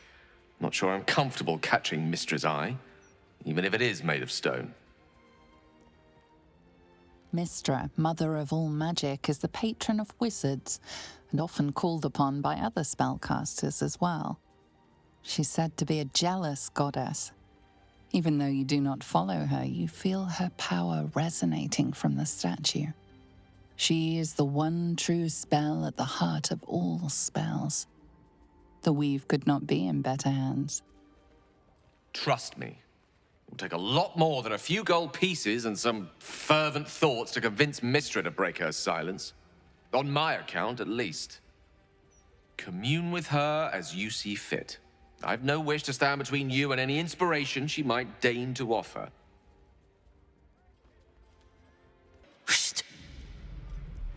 These books are sensitive. They prefer an environment of quiet reverence. They're locked away here for their and our customers' safety.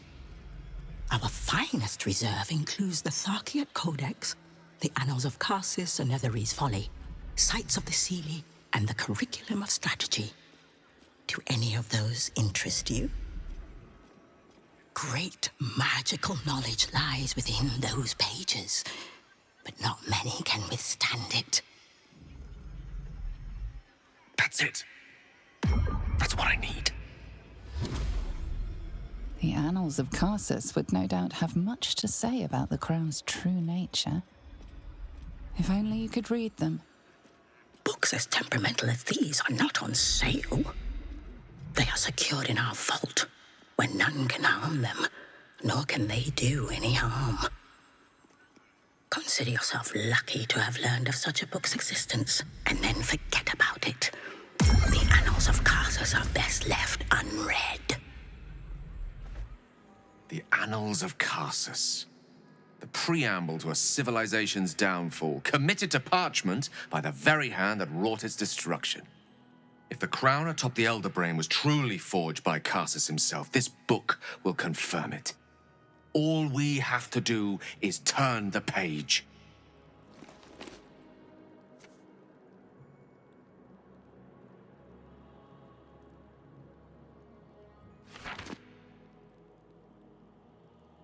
That devil Raphael was telling the truth.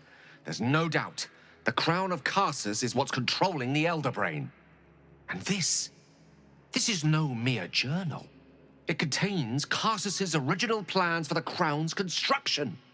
His designs for godhood. The book states that the crown and Netherstones were originally one construct, seemingly sundered at the moment of Karsus's downfall. If we can collect the crown's setting and the 3 netherstones, and with the correct invocation of certain spells and gestures detailed in these notes, I think I could reforge it. To every end you can imagine, and 1,000 more beyond. Just think of it. The power of the gods in mortal hands at last would be free of doctrine and dogma, confined only by the limits of our imaginations. Some gods may delude themselves into believing they care about their worshippers, but when it comes down to it, we're all expendable. Children to be appeased, not respected. I worshipped Mystra loyally for years, and in that time she granted me the barest sliver of the power I was ready to wield. Even with the fate of the world at stake, she had little more to offer me than the means of blowing myself up at a more convenient time. She's done nothing to help us. Mystra wanted the brain obliterated because of this crown. She fears a world in which such power is beyond her control, ready to be claimed by Cazador's successor.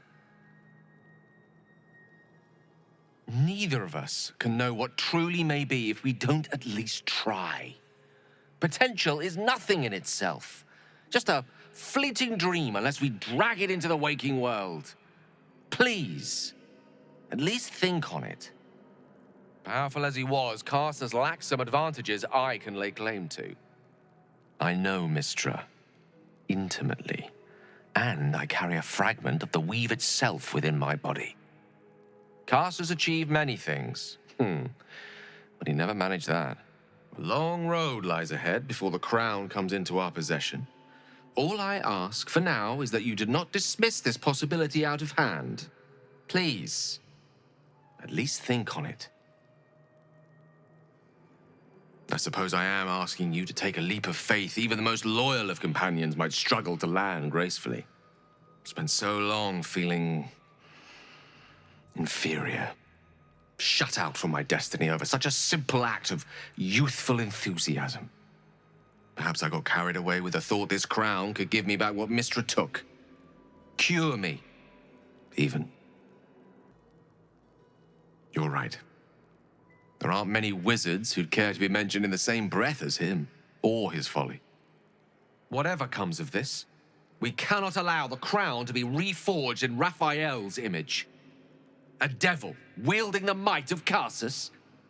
It would be the end of everything. Elminster? Oh, hello, my boy. Don't mind me. I'm just enjoying a lungful of Baldurian air. Yes, a distinctive aroma, though perhaps not one worthy of bottling. What are you saying? Or rather, what are you not saying? Mystra knows you defied her. Well, of course she knows. She's Mystra. She bids you come to her holy shrine in the Stormshore Tabernacle. There, she will grant you an audience at last. Mystra's willing to speak to me again? Was this your doing, Elminster? She knows what I see in you, just as I know what she sees in you. There is a conclusion yet to be written in this sorry gale of Waterdeep. And yours is the quill that will write it.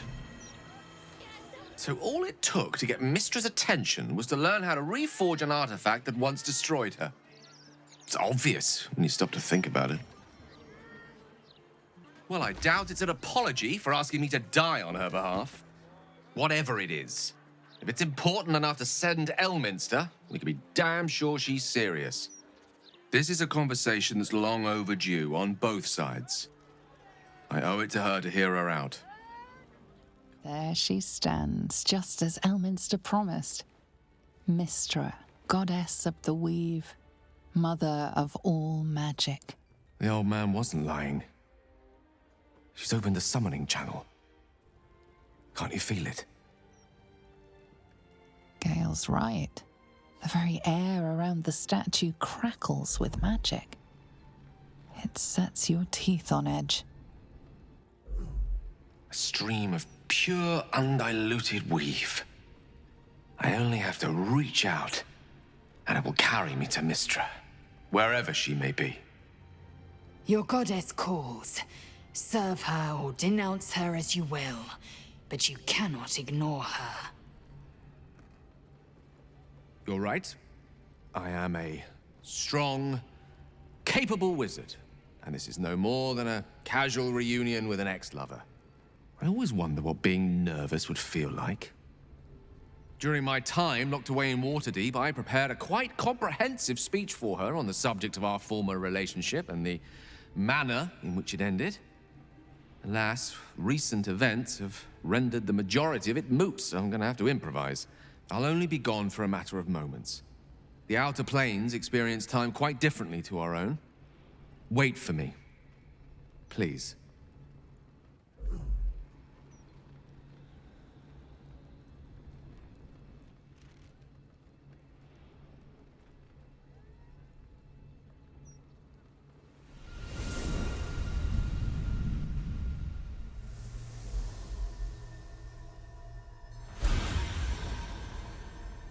Gale of Waterdeep. You look well. As do you. But I assume we're not here solely to exchange compliments. So why am I here? You discovered what lies at the heart of the Absolute, the crown of Karsus. And you disobeyed my instruction. Why? Because you had no right to ask that of me. You cast me out. Remember? You were my lover, my chosen. Yet still you know so little of me. The past cannot be undone with self-pity, nor can a future be forged. Only with the truth will you see the way ahead. The fragment of magic you tried to return to me was not of my creation. It was the Karsite weave. It is a corrupted, half-born magic, wrought in the brief moment Karsus ascended to godhood. It hungers for power, just as he did, and it can never be sated. You unleashed something that would consume all magic in existence, and yet you thought only of preserving yourself. So that's what you're scared of. With the crown of Karsus reforged, I could take control of the Karsite weave. You can no more control the Karsite weave than a weather vane could control a storm. That it entered your body and consumed no more than your powers was a miracle. But we will not be granted another. The only reason the orb sleeps is because I have allowed it to feed on the true weave. A temporary measure, but one that will not be enough to save us. With each day that passes, the Elder Brain threatens to become a new kind of god. Its worshippers, a scourge of soulless illithids. If you will not use the orb to end this abomination, then you must find a way to separate crown and host. When you've done this, you must surrender the crown of Karsus to me. A great ask indeed. You've given me much to think on, as you always did. So be it. Follow the needle of your own wisdom. We shall see how truly it leads you.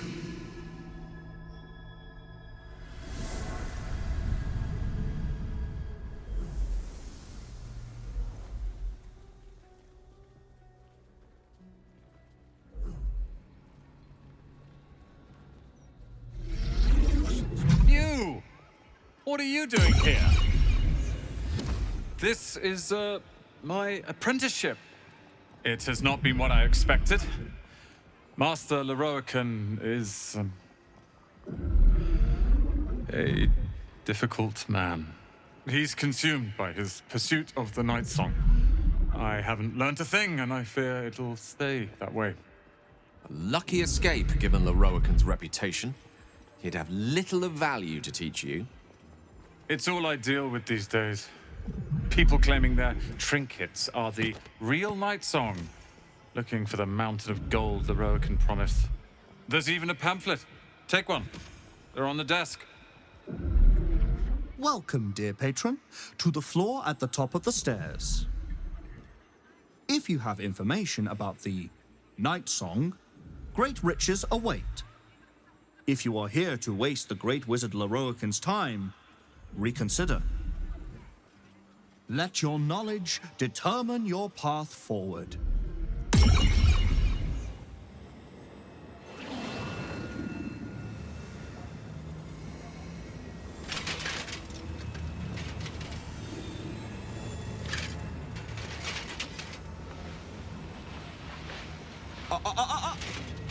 Hold very still, Nicklaw. Craig's aim is much improved, but still leaves something up to chance. Yes, sir. All right, Crank. Ready? Aim.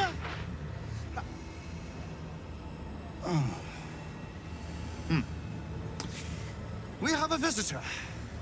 At ease. McClaw, you may go.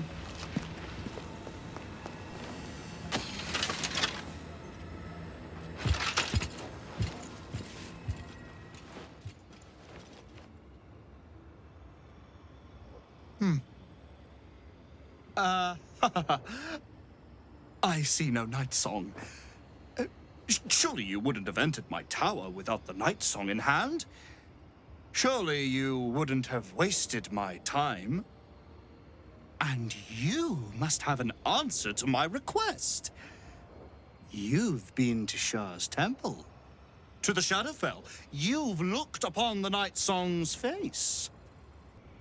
I'm growing tired of this repartee, my friend.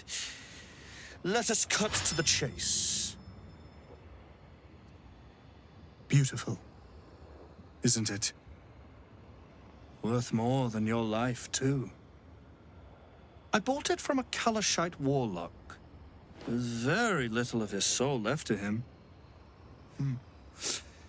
It can bind a celestial to the wearer's service with a snap of the fingers. And this can keep her in place. It didn't work out for poor Kethric, did it? He was a fool. A desperate mercenary who hoard out his soul to whichever god flattered him. I serve no god, but that which stares back at me in the mirror.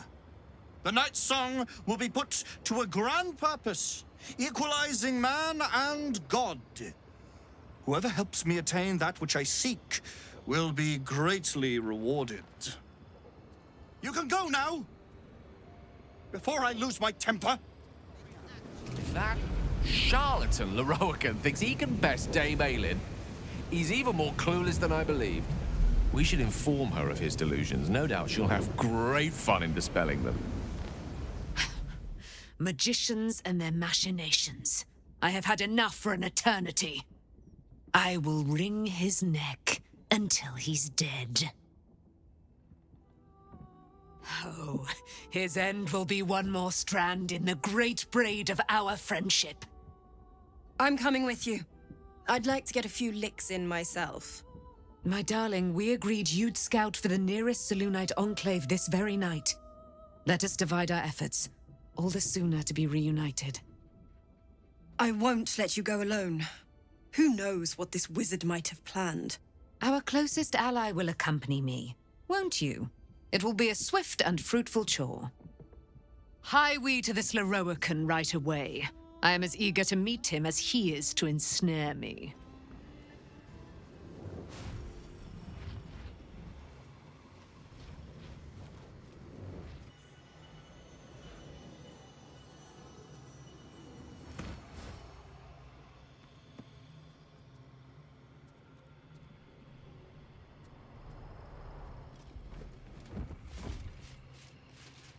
What have we here? A magician in a tower, hiding away from the frightening world.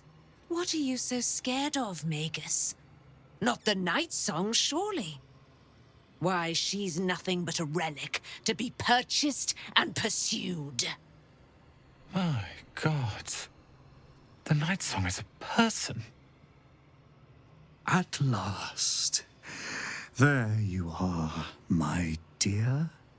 You will address me with due deference. I am Dame Aelin. And you are a whelp without honor, without pride, with nothing but a tower full of trinkets. Oh, my apologies, Dame Aelin. I meant no disrespect. I asked our mutual friend here to make an introduction that I might get to meet the famed daughter of Selûne.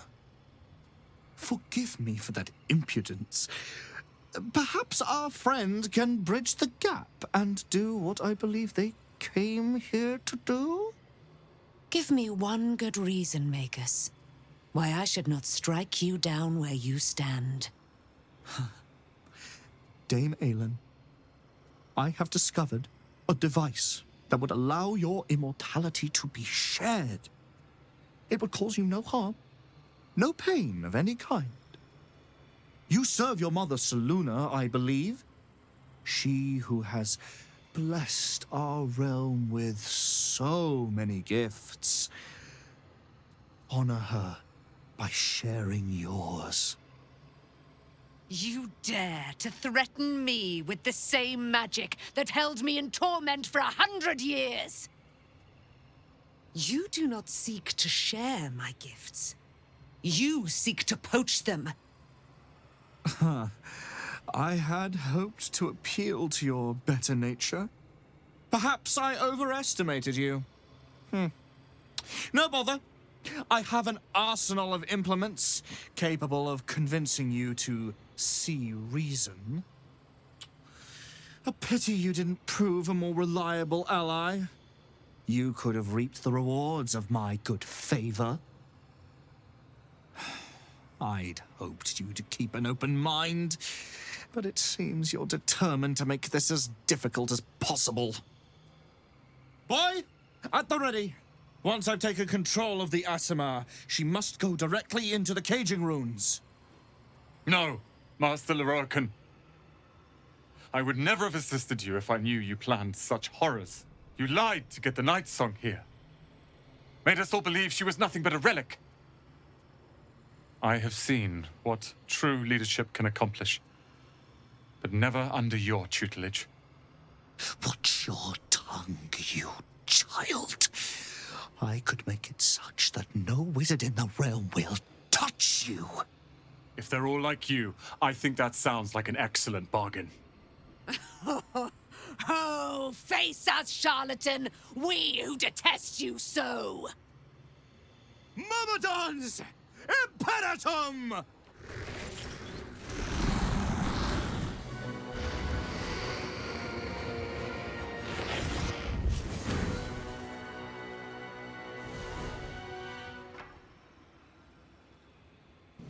Lorroakan, you who would see me caged, you who would purchase my submission with profane gold. Let every wicked magus, every vile murtherer, each slaver and misery merchant see. Dame Aelin is watching.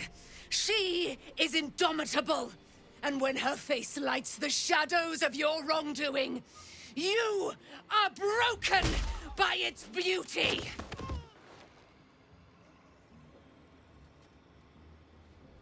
The Firehead Fool is dead.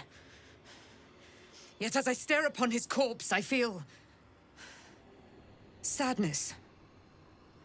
Why? A gripping in the chest, as though I'd lost someone. Something. Paladin's fatigue, no doubt. You were excellent in battle, as is your way. And I am proud to fight at your side. And you, tiefling, you did not embarrass yourself. I will catch my breath, then to camp I will bring my bones. Moon Maiden be with you. Lorroakan is dead. The bastard is dead. Leroican was a cruel and vicious man. By day, I'd tend the shop, but at night, he'd fire the most nonsensical questions at me. And for every one I answered wrong, he'd beat me. I could have killed him with my own 2 hands. But I kept thinking it was all a test. It had to be. I thought it was the price I had to pay to become a true wizard. I realize now he was just a sick, sick man. With your considerable help. I see things clearly now. If I wish to master the weave, I must do it myself. Thankfully, I have everything I need. Right here. I'll move Cal and Leah in immediately. Leroican refused to let them stay here. They are gonna love the tower. I wouldn't have this, the tower, my family, without you. And you'll have me. I'll learn everything I can about the tower in the meantime, even if I have to rip this place apart. But know this. Ramesses Tower and its master are now your friends. And when the time comes, we will stand by you as allies. Ally mine. We are reunited once more. I was just regaling sweet Isabel with tales of our prowess. Very impressive. Thank you for helping Aelin. Now, my friend, bask in your victory. I will do the same. My darling, we must inform our friend of our news. Indeed. I've scouted a Selûnite enclave outside the city. They faced the Absolute's armies and come out battered and bruised. Aelin and I will go to them, provide what help we can. But fear not. When the time comes for you to face the foe of foes, Isabel and I will stand by your side. We wouldn't miss it. Not for anything. Go well, friend. We will see you soon. And with our great powers combined, this city will be saved. You sleep, but the wicked don't. Someone is here to disturb your rest. Get the hells away from me!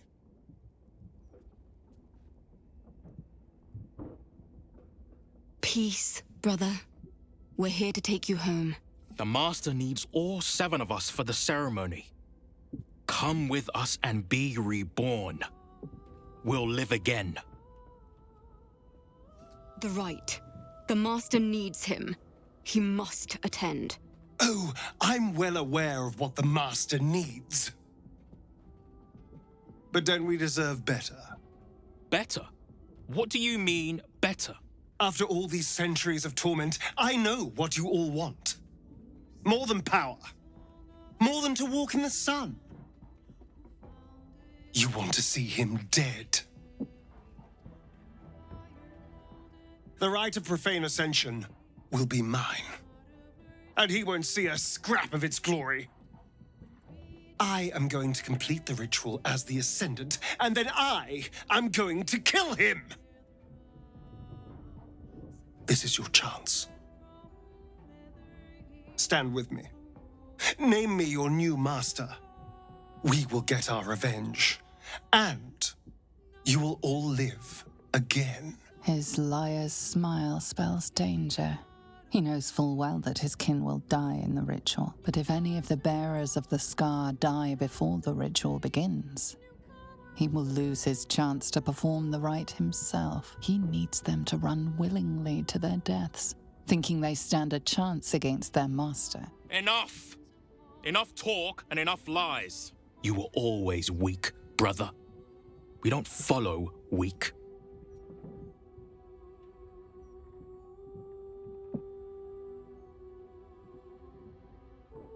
This is our only chance to be free, to end centuries of slavery. You will not ruin it, Astarion. What a mess. Well, at least you've met my family now. No one ever looked out for me. No one ever said a kind thing to me. You're the only one. Other people don't have a heart like you. You're... you. No one is like that. I'm doing this for you too, you know. To make sure we're both safe. Forever. For good. This is the palace of Cazador Zar. Entry is forbidden. Leave now, citizen. The guard's words are clear, but spoken without thought or intent. Behind her eyes, you see nothing. She must be one of the charmed thralls Astarion mentioned. Of course. Whatever the master desires. Enter freely, and of your own will. So this is it. I'm home. There's the same fading carpet. The same tasteless art. Nothing's changed. But gods, everything feels different. It does feel strange. Breaking into your own home, especially if murder's on your mind. Then again, this is hardly the strangest thing we've done together. Although it could be the most satisfying. Well, the second most satisfying. If my dear siblings were right, Cazador's hiding somewhere below the palace. After so many years, I would have spotted any secret tunnels out here. The only place that was off limits to us was his study. If the entrance is anywhere, it'll be there, through the ballroom. This has to happen. Here and now. Also, there's a small matter of all that power I can steal from the bastard. So that'll be nice. Another guest for the Master's celebration. I'm afraid you're too late. You'll have to... Master Astarion? What are you doing here? Why aren't you downstairs? Well, obviously I'm on my way down now. So if you could just point us in the right direction. It's too late. Godi has sealed the doors and will not open them until the ritual is complete. Cazador gave the key to Godi. And where is this sadistic old sack of bones? It does not matter. You're too late. The Master will be so angry that you missed the ritual. He will do such terrible, terrible things to you. I do not have any more time to waste. There is too much to do, too much to prepare. I know you're there, Godi. Stop skulking and show yourself. You always were sharp, little one. Sharp enough to cut yourself. It's taking everything I have not to grind your rotten carcass to dust. Don't be mad at Godi, child. I only did my job. Only kept you in line. You tortured us. For days at a time. Oh, yes. And you sang so sweetly for me. None of the others screamed like you did. But you're home now, and you brought me a treat, eh? A new friend for Godi. Not very nice. Not very friendly. Why are you here then, little one, if not to see Godi? We're here to see the Master. But the ballroom door's locked. Give us the key. Godi was wondering about that. Godi knows the Master was searching for Astarion. He must have forgotten Astarion was lost. Here. Here it is. Now go to him. Help him achieve his destiny. The door is covered in intricate text, but you can't see anywhere a key might fit. Only a small round hollow engraved with a family crest.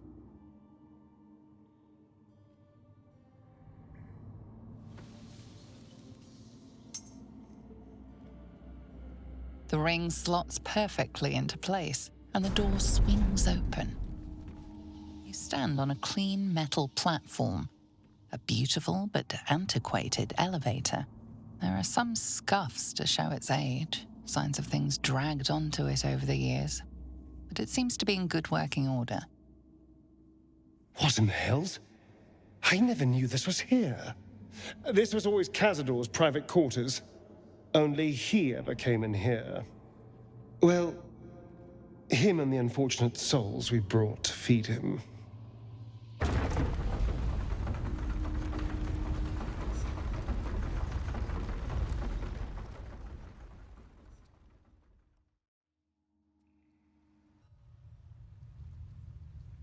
This is all so grand. To think, it was just sitting here, lurking under the floor. But Cazador will want a grand space for his ascension. A venue like this feels perfect. Now we just need to see what lies at the heart of this place. Just like the door to the ballroom upstairs, this door features no keyhole, but does have an indentation for a signet ring. The ring slots perfectly into place, and the door opens, assailing you with pungent, musty air. Approaching the cells, you're met with hollow-eyed faces. There's an almost physical stink of decay and neglect. Ugh, disgusting. Cazador never fed on wretches like this. How did they get here? What is Cazador doing with them? I should have guessed there was more to it than Raphael would ever have told. You. I know you. You're the one from the tavern. You smiled and joked and got me drunk. No. You're dead. You called me so many sweet things. My name sounded like a lyric on your tongue. Sebastian. You remember me. You were handsome. Shy. You'd never been kissed. You taught me how. And then you destroyed me.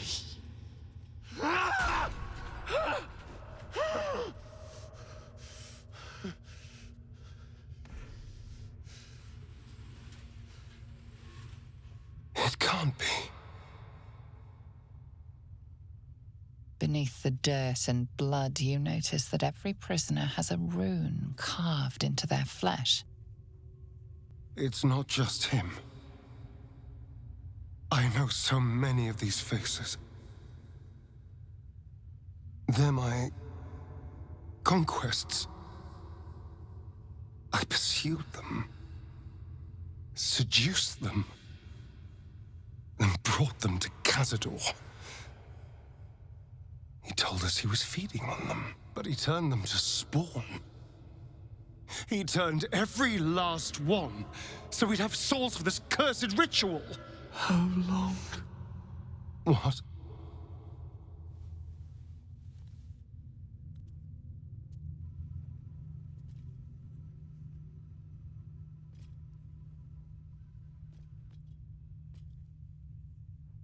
How long have I been down here?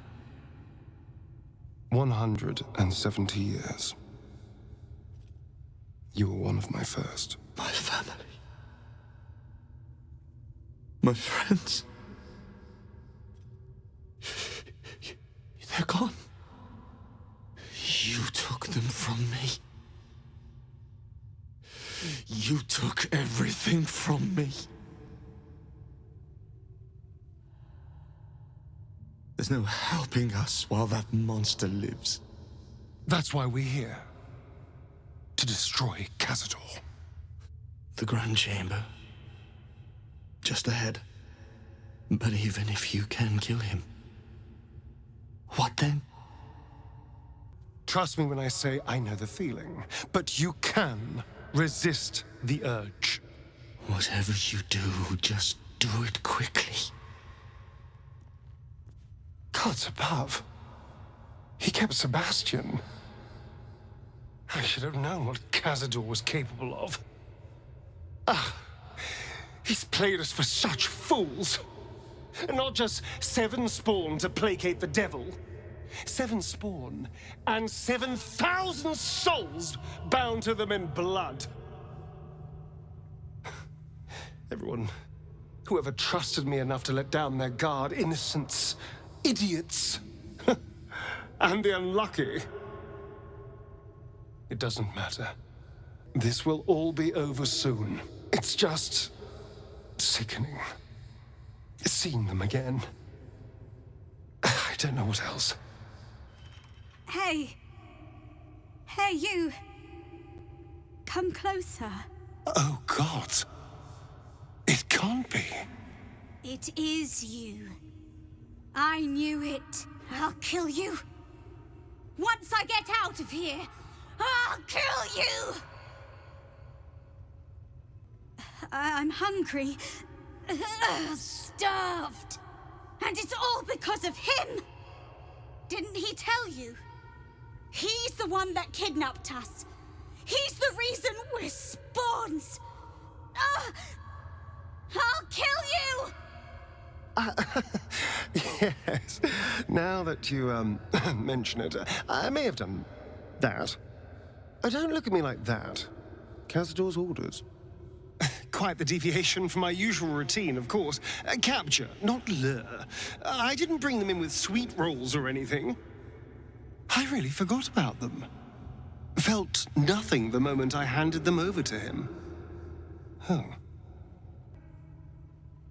You've seen my parents.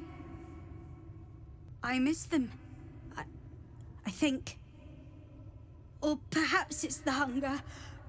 Oh, I don't know. It's so hard to tell. You should go. Leave us here. We shouldn't be out there. We'd hurt our families. Behind the exhaustion, starvation, and fear, recognition stirs in her eyes, and with it, hope. Cazador's got this stuff. It controls the doors. If you get it, you can set everyone free. If you get it, somehow. I never want to see these little scraps of misery again. The world doesn't need to know my shame. Who stands before us? Is this truly our prodigal son? Do not slouch before me, boy. Have you no respect for yourself? Look at you, crawling back after abandoning your family. You should be begging our forgiveness. Forgiveness? You've never forgiven anything. Every mistake, every slip was punished. I strove for perfection in all things, even those as imperfect as you. A pity you amounted to so little, despite my efforts. No! No. Fuck you. And fuck everything you've ever done to me! They told me you had changed. I dared not believe it. Oh, thankless child. Did I not bless you with our immortal gift? Did I not make you what you are? You son of a bitch.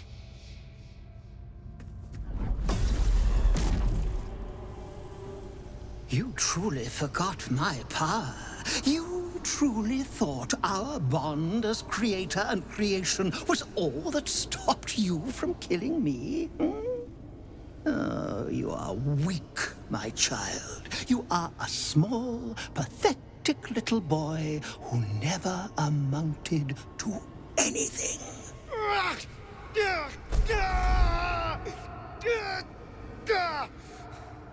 But today, you will finally do something worthwhile. You will burn, and I will ascend.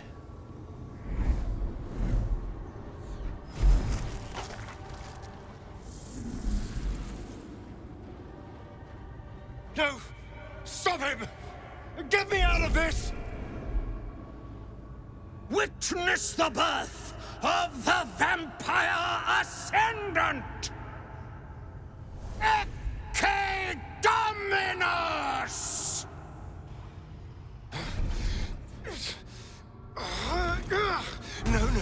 No healing sleep for you! Wake up! Get your hands off me, Wyrm! I'm not the one in the dirt.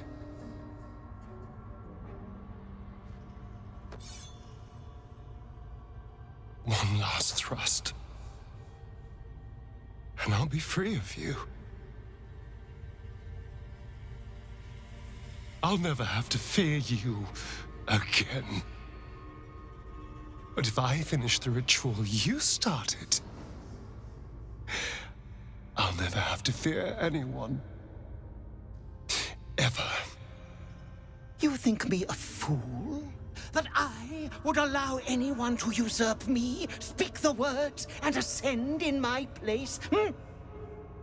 The runes I carved into your flesh bind you and all 7,000 souls to the ritual. Complete it, and those bearing the scars will be sacrificed, you included. You are simply a means to an end. I made you to be consumed. I am so much more than what you made me. I can do this, but I need your help. Trust me, I know what I'm doing. These people died years ago. Trust me on that. All that's left are feral spawn, desperate for blood. If we release them, how many people will they kill? Tens of thousands, hundreds of thousands. But if they die and I ascend, I won't have to rely on the parasite to walk in the sun. I'll be free. Truly, completely free. Isn't that what you want? You can see the fear in his eyes, but also the hunger. The thick smell of blood in the air and the promise of power being so close is intoxicating to him. All he can see is the power of the ritual and the freedom that power brings. The freedom to do anything, to be anything. You're right. I can be better than them. But I'm not above enjoying this.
Is it over? Is he...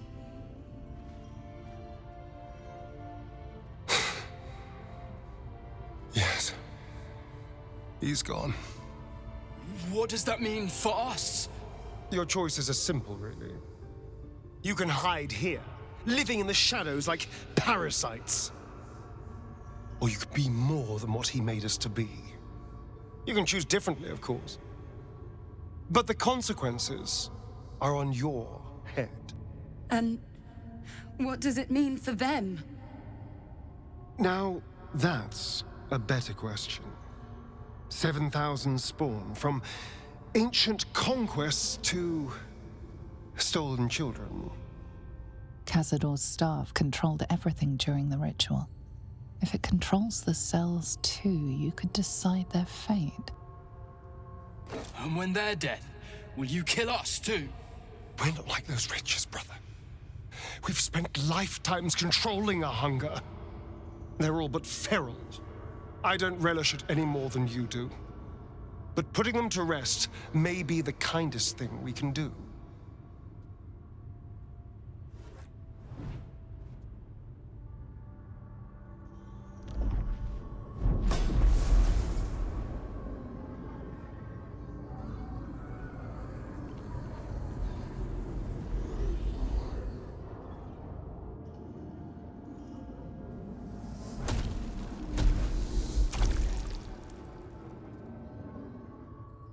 Astarion. Follow the tunnels to the Underdark. You'll be, well, not safe there, but in less peril.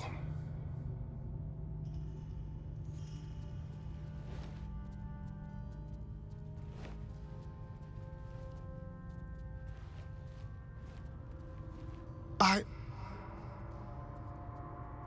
think we're done here. Let's go. That's it.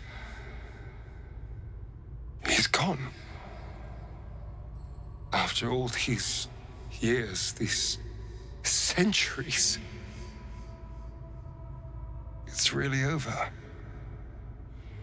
I just feel numb. What I've lost, what I've gained. It's all so much. And gods, all those spawn, dead in their cells. I need some time, I think. Just to let it all sink in. Let's just go. This place reeks of death, and I want to feel alive again. You killed not only Cazador, but also his wretched creations. I expected less. So I can see from all your heavily armed friends. You didn't think I could resist completing the ritual, did you?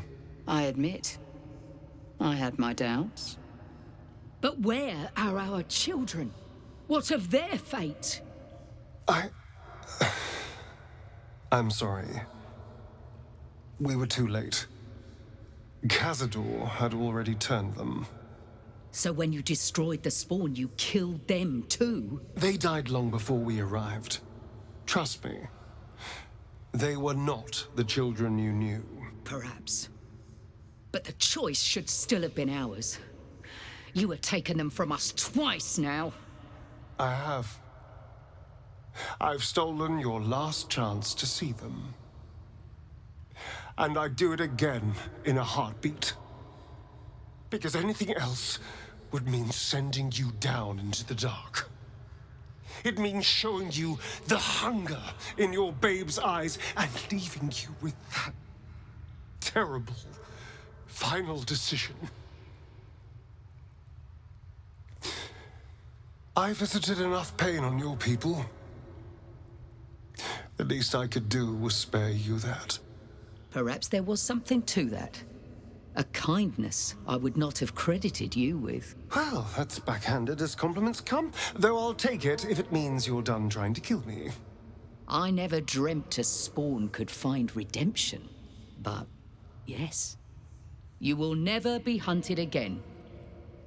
As for you, you have my people's thanks. I know you face trials ahead. We will stand with you as best we can.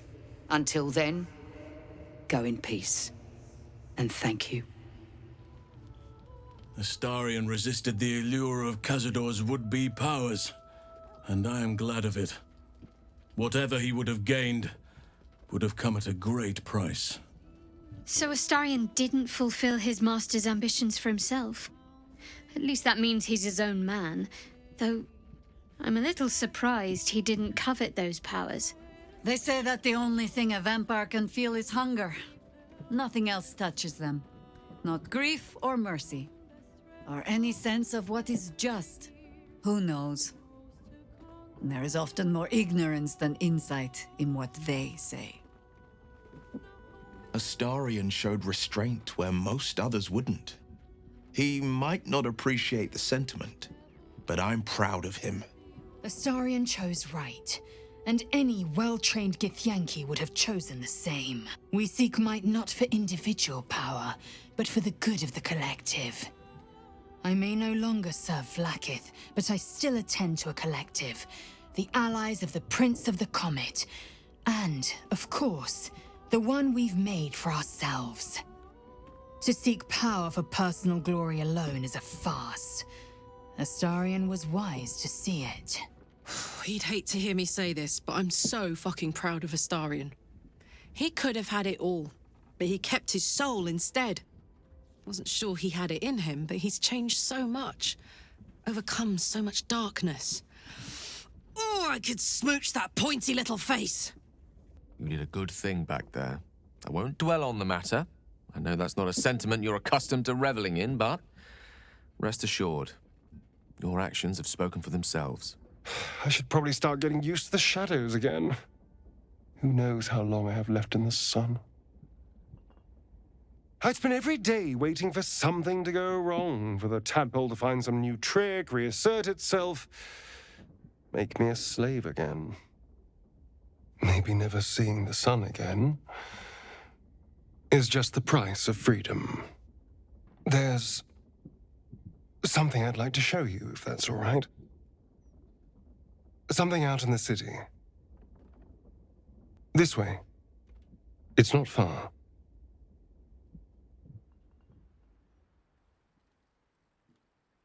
The graveyard is appropriately silent.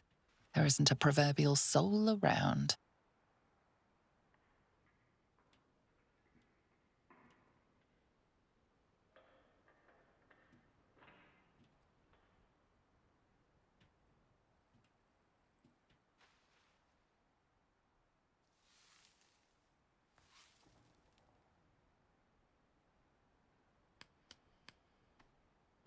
Nearly 200 years.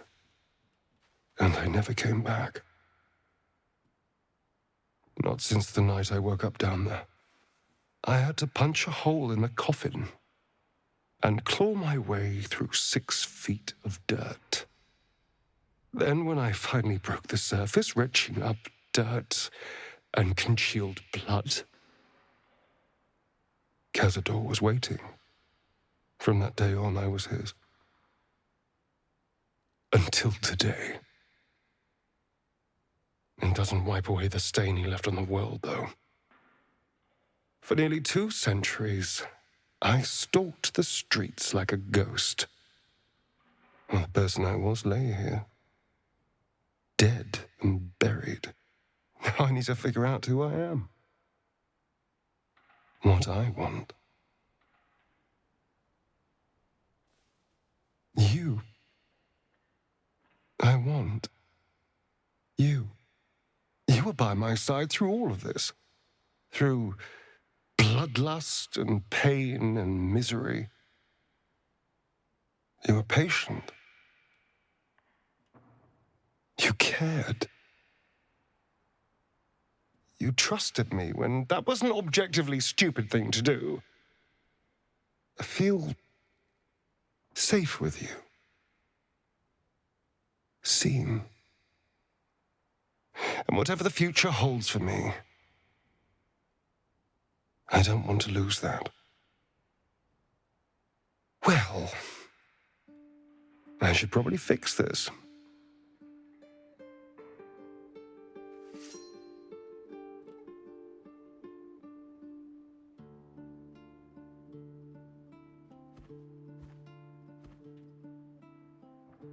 I've been dead in the ground for long enough. It's time to try living again. With everything that life has to offer. If a night of passion is on offer, I could be persuaded.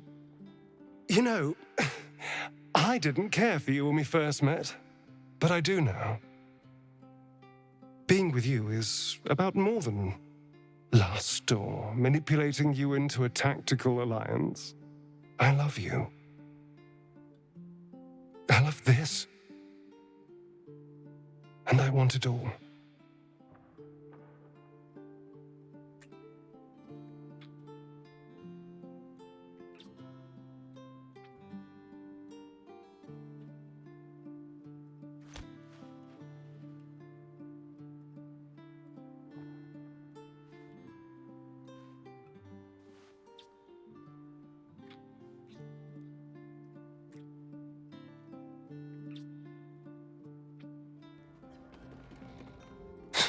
It feels ridiculous to still be thinking about Cazador. He's gone. I'm here. I won. But I still keep reliving everything that happened. Playing it over and over in my mind. Cazador left his mark on me in more ways than one. For a moment, I wanted to be just like him. I came so close to losing everything back there. To losing myself. Back at the ritual, all I could see was the power on offer and the safety it promised. I was so blinded by it. Just as Cazador was. But you saw something in me. Someone else I could be. Someone who could break the cycle of power and terror that started centuries ago. You saved me back there. I may not have appreciated it at the time, but I do now. Thank you. You believed in me. Believed I was enough. Just the way I am.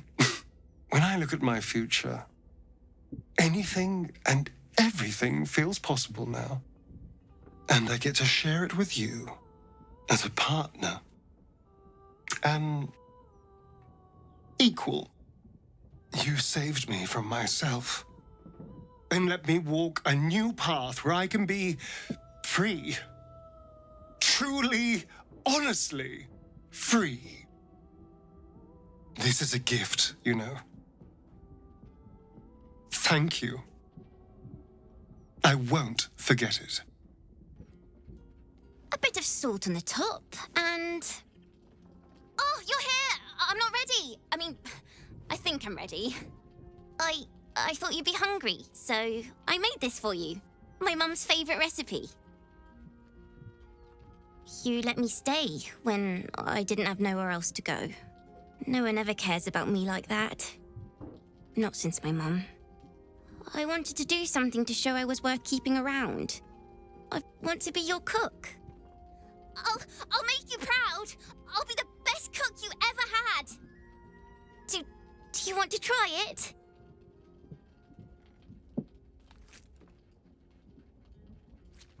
See? It's good, right? You know why? Because I put in my secret ingredient. Want me to tell you what it is? The herbs and spices are ones you recognize, staples in Baldurian cuisine. But the meat itself is unusual. Gamey, tough, with a distinctly feline quality. I put a special meat inside. Such a sweet little kitten. Oh, how it screamed!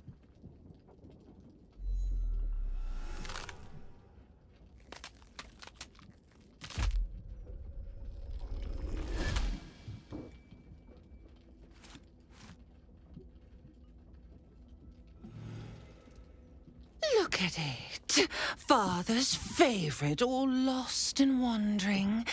Have you forgotten the way home? Or did the child's little pet leave you no appetite for the main course? Do you not savor the slaughter of such innocence? The little lordling has been whispering in your ears. He always knew how to tumble and twist your mind matter, leave you knotted in his cords. Gortash betrays us, bloodkin. He sets a leash to our slaughter, uses us to drive the herd towards his tin men's oppression. You must kill the tyrant, smear him across his rock-rotten halls, and pluck the netherstone from his carcass. Then we duel, sweet slaughterkin. The winner claims the stones, Bhaal's true chosen. The loser rots on his altar. Agree, and I will bring my assassins to heal.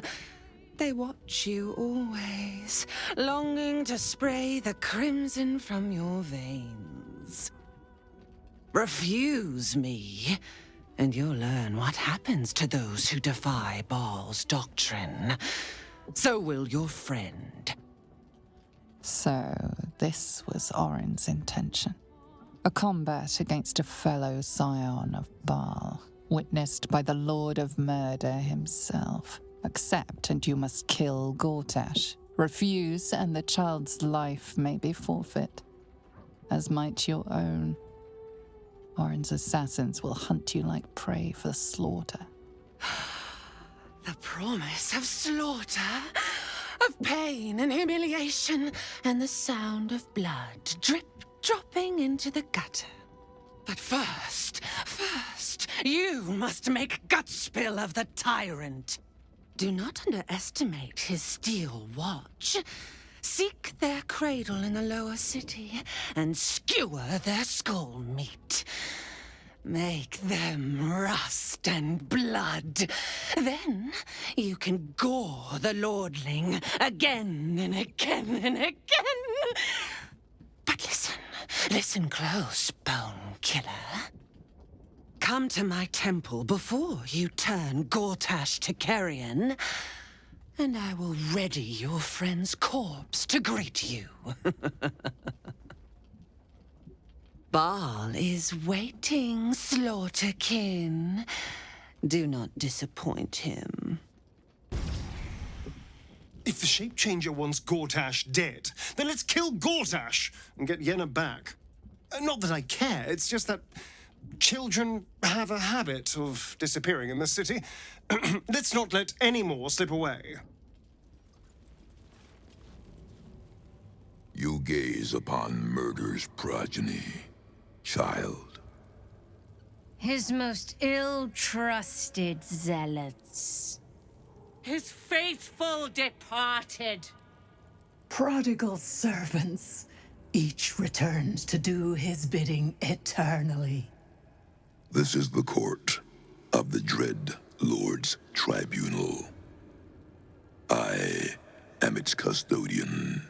Here come those who seek to transcend, aspirants of his most profane order, the would-be unholy assassins of Bhaal. But these are not aspirants. You have brought traitors of Bhaal into our midst. Harper Wyrm, the abdicating hero. Your keen sense for this city has withered in your absence. Sarevok, Baal's least favorite son.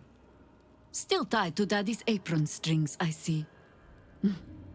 You disappoint me, child of murder. I expected more of your return. Sarevok Anchev, a relic of your cursed line, a Bhaal spawn who failed to become chosen. And yet, the history he shares with your companion seems to run almost as deep as your own. What purpose do you have in bringing this heretic to the court of Bhaal? Speak, or death will be your final word. Do not parley with this madman. Sarevok reclaimed his soul once, and he still traded it back to his father for a pat on the head. He has earned his second death even more than his first. You speak of the past. I speak of the future. Well, aspirant, do the shades of yesterday speak for you too? There are two paths to the Temple of Bhaal. To carve your devotion into flesh, or to be the carcass that is carved upon. You get to my age, you have already done everything. Be my guest. And so the Grand Harper raises her weapons against Saravak once more. You disappoint me, child of Bhaal. I had heard such tales of you, tales of grandeur and vile glory. But the company you keep has tainted you and pulled you away from our father's grace. I understand. I once fell to hubris, as you are falling now. But no more. Bhaal will never again have cause to question my devotion. Not even for a Bhaal spawn. You will die as you have lived. A heretic, forgotten, and unloved. Blood to blood is Bhaal's sacrifice, and I shall be the knife that spills it. He was just another broken little Bhaal spawn, who tried to clamber to glory over the corpses of others. There was a time when he might have made more of himself. He was certainly given the chance after we threw him down, but he slunk back into his father's shadow instead. There is nothing more to say of him. Oh, master, master, master! You have come home to your royal dwelling. But why did you exert yourself so getting here? I was waiting to open the door. Lady Orin told me not to let you in. But I'd never listen to the pretender to your fetid throne. We are unfortunate bunkmates, as she refuses to leave your estate. Every day she kills me as I'm trying to beautify the temple for your return. Up to thrice some days. Being killed by you is so much more pleasurable, master. The temple is all tidied and ready for your worshipful act of mortal combat. The eye sockets of our graven god's icon are all polished up, ready to glow menacingly as you bludgeon your sister to death. 1,000 succubi could give me no greater delight. There's a puddle of blood on the floor as you walk in. Careful, don't slip. I confess that the last time I came here, I thought it would be my tomb. You can see why. Shh, shh. Your savior approaches, scuttling in without the tyrant's wrath. It lied to us, ignored Father's commands. I know what you did. Spilled my grandfather's crimson. He was mine. He showed me the way. To slice and slit. He guides my daggers still. Did it think it could protect? Did it think it could save? Only the blades can offer salvation.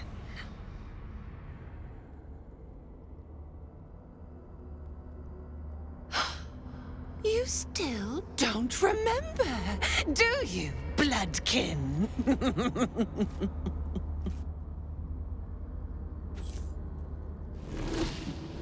How you screamed as my knife slit your skull.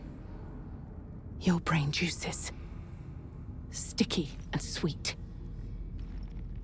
A little hole, big enough for the worm. Your body, a blood sack to feed it. The favorite of Bhaal turned meat puppet, strung up by the sinews and plucked by my hands. This is the truth you had forgotten. You were the favorite, the chosen. Orin was your subordinate. You led the cultists of Bhaal and orchestrated the absolute plot. It was your genius, your cruelty, your design. At your moment of greatest triumph, when all the pieces were in place, she betrayed you, infected you, and took your place. Husk, maggot, a Bhaal spawn, sliding in filth with these pigs. You don't deserve the Murder Lord's blessing. My grandfather ruled this city, a slaughterhouse ripened for my blades, and you stole it! Enough, enough, enough! The runt must be culled. Come close, my death's heads, but keep your blades unblooded. Bhaal demands a jewel. He wants to taste my domination, an altar flowing with his own unwilling flesh, draining, dying, drip, drip, drip. You should have trained harder, Master.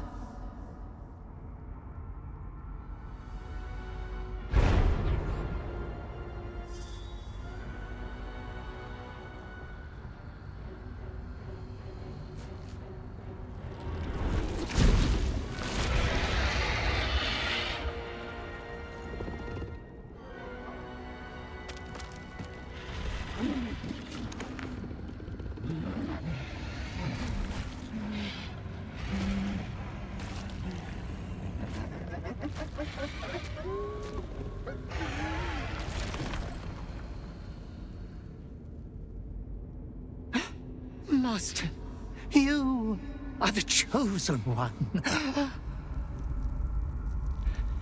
He is near. He comes for you.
Expected the other, but you live, and her blood is returned to me.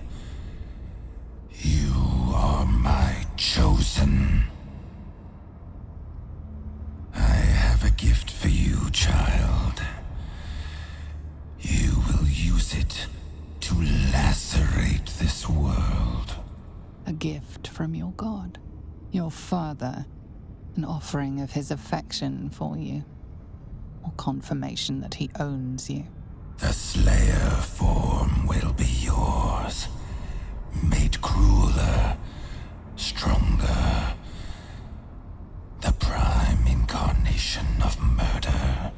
It seems impossible to stand against your father, but you have fought this long against your nature. There might just be a way. Domination, slaughter, mountains of corpses. You standing atop them. You must destroy this world. It is what you were made for. For a moment, the brine pool of your brain clears. To die, to rest, to save the world from yourself. You refuse me. You are my spawn. Your veins course with my unholy blood. Your life is mine. Accept your inheritance, or I will reclaim it.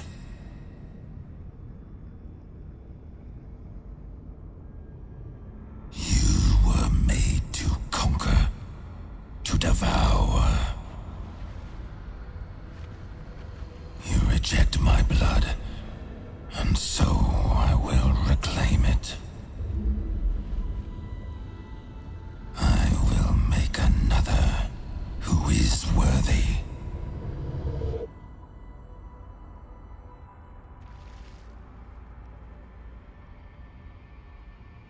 For the first time in over a century, silence falls over the Bhaal temple. No chants, no screams, no prayers. In the end, your own death brought you more joy than any you wrought on this land. You are slipping into peaceful oblivion. But your journey is not over. Thou hast defied Bhaal, thy liege and father, and in doing so hast earned a place among champions and heroes.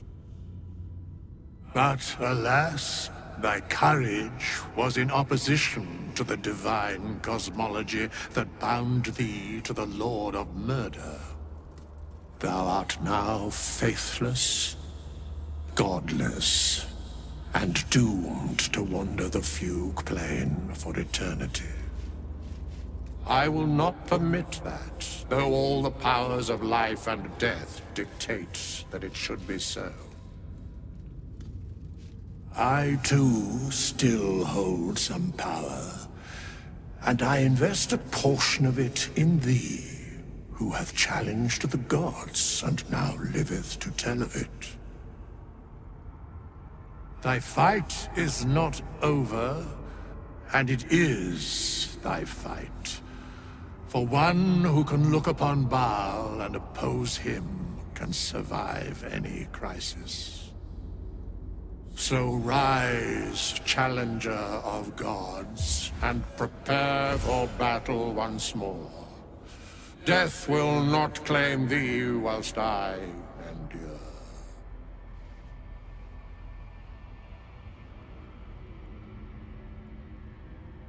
The sole way to atone for thine actions is to do better in a new dawn. That dawn has come. Bhaal tried to extinguish thee, but his wrath is imprecise. He only succeeded in killing the part of thee he knew. The urge that drove thee to terrible acts, the spark of brutality that made thee his. But there is a new part of you that hath grown during thy travels. That part Bhaal could not extinguish, and so, instead of destroying thee, he hath made thee anew. He's right. You're no monster. You've saved me more times than I can count. The heart of a savior hath overshadowed the mind of a murderer. Thou hast vanquished thine urge. This intervention, the reclamation of thy soul, is beyond mine ordinary remit, but thou art extraordinary, and so are these times. Today thou art born anew.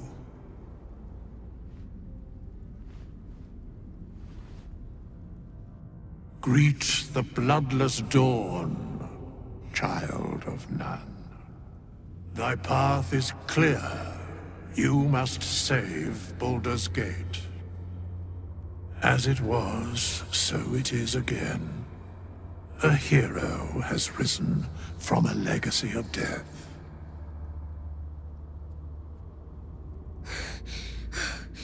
Did you die? Am I dead? going home. Hard to believe she is dead, after all that she did to me.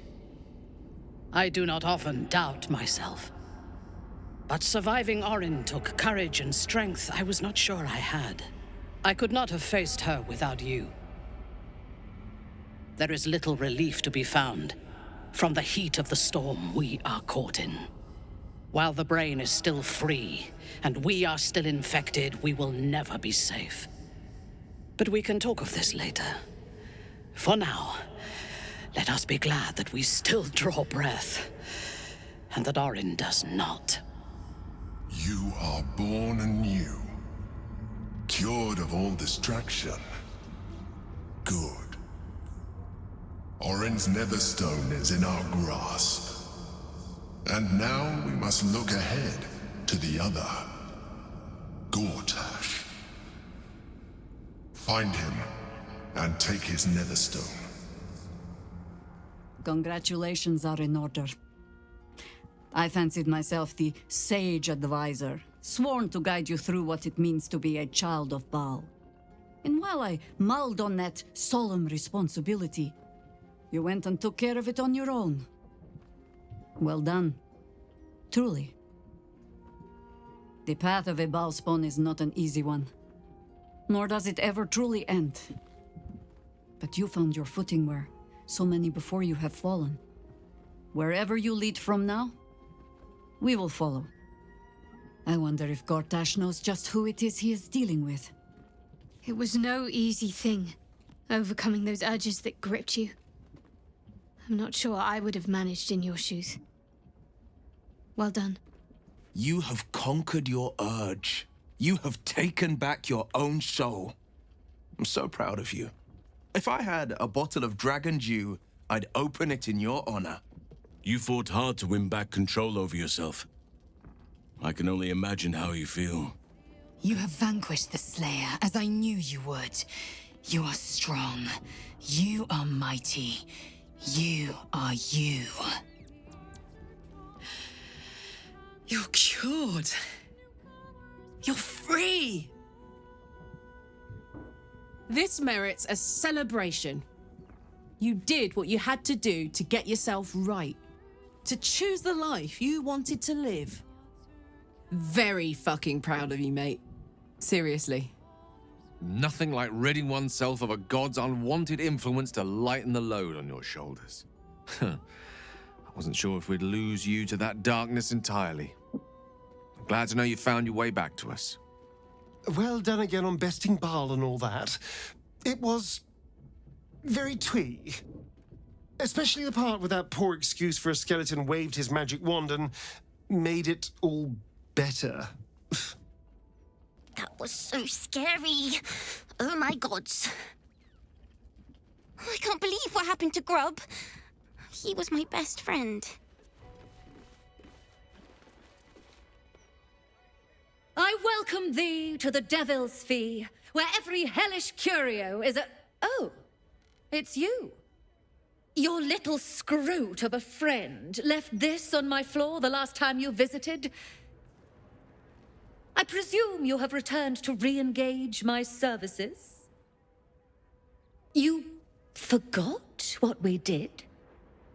I find that hard to believe. But if you speak truth, perhaps I could jog that lazy memory of yours. You stand before Mammon's picklock, latchkeeper of the 9 hells. My business is not information, nor hellish curios. Not really. I break people into the hells. That's my thing. I opened a portal for you and Lord Gortash. The two of you wanted to steal something from Mephistopheles, so I punched a portal into the Archdevil's dusty vaults. You rascals stole the crown of Casus, pissed off Mephistopheles to no end. I expect you'll pay the price for that one day.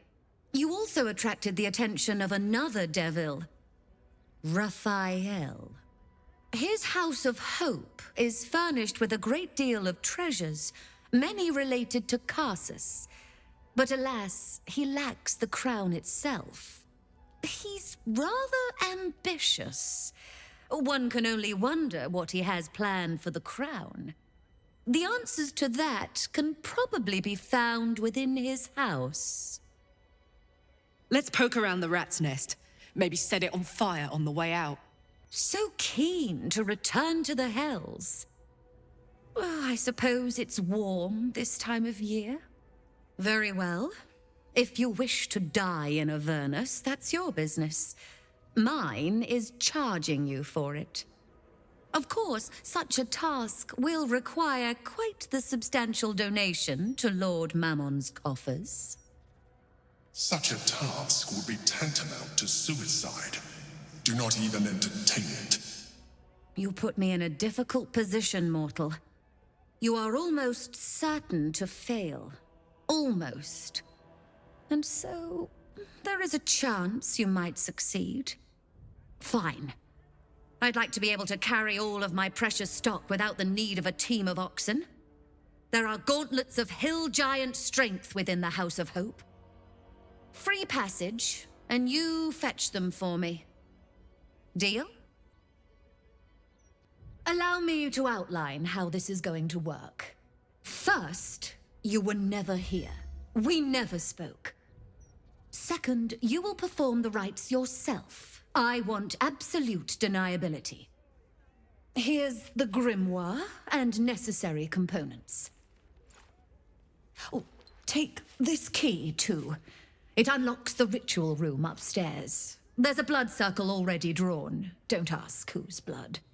Along with the grimoire and components, Helsik hands you a note containing precise instructions for performing the ritual. Finally, you were never here. That is of utmost import to remember. Now be gone! Gods, I can't believe I'm doing this. Get in, get the hammer, and go. Easy. We won't get trapped here. We won't get dragged deeper into Avernus. We won't. On the bright side, my engine finally feels normal. Like it isn't about to explode. I gotta admit, that's pretty nice. Let's find that hammer and get out of here before I get used to feeling like I might live. You came. Such a shame. Curiosity killed all the cats. It won't be so kind to you. As the woman speaks, you hear a distant rattle of chains, and she winces in pain. The jailer will hear us. I shouldn't be talking to you. I must go. It's not kind to me. The figure shimmers brightly. Your words seem to have piqued her curiosity. I am Hope. What little is left of her. A guttering candle in a universe of night. Raphael's driven her mad. Poor soul. You must ask of the Orphic hammer. Without it, the Prince of the Comet and the Githyanki people remain forever chained. Discovered an ancient Gith prince in need of a savior? The Orphic hammer is the perfect tool for breaking all infernal chains. Hope can help. The hammer is here in this house. It's... You hear a sound like the rattle of a chain, and an agonizing scream in your head as Hope flickers from view momentarily. I'll make you seem as ruined as the rest of the people here. A simple glamour to make you a terrible wretch. All right. You have to listen very, very, very closely. I will say this only once. Find the key, take the hammer, smash my chains. Find the key, take the hammer, smash my chains. Find the key, take the hammer, smash my chains.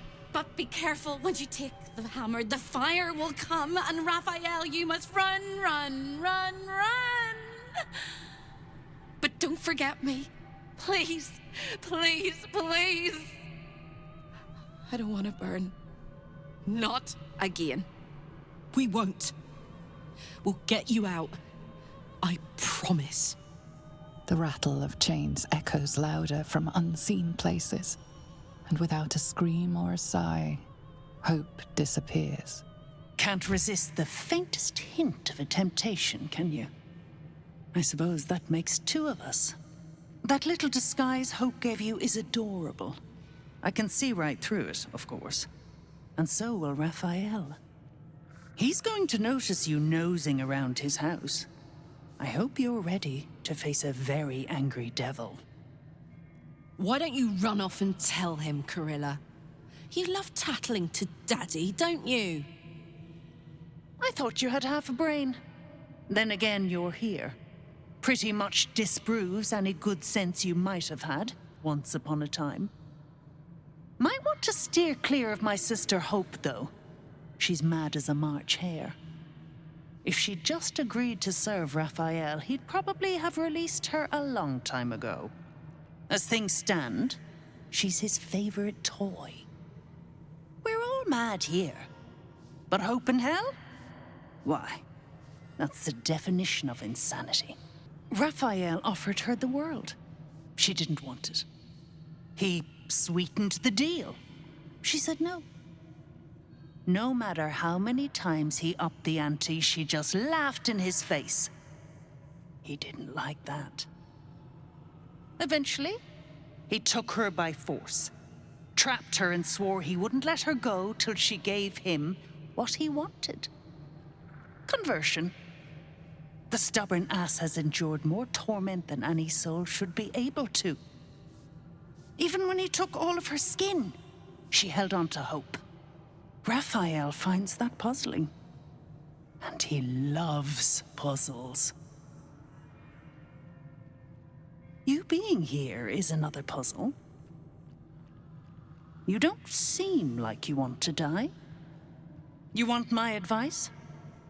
Enjoy whatever life remains to you. When Raphael catches you, you'll never enjoy anything again. Hello again, little mice. The price for speaking is steep, but I must give warning. Your prize is just ahead in the archive, but you can't take it yet. And even if you could, you mustn't. Trigger the alarm, and Raphael will come swooping home on wings of malice to rip out your soul. The archivist is the key, but he's as stubborn as a king and as serious as a heart attack. He fears authority figures. Perhaps his teacher took a strap to him and left a deep impression at an early age. There's one regular visitor that he particularly fears. She is... A crack like breaking bone. Hope winces. Verilius Receptor. A High Inquisitor of Zariel. Officially entitled to audit Raphael's collection. Her true form is so gargantuan and mind-scarring to behold that she takes on many guises when she visits. Play your part well and you can be one of those blasphemous guises. Guest? Are you a client of the Master, or a visitor from elsewhere in the Hells? I do not believe you were invited. One moment. I shall consult the visitor's schedule.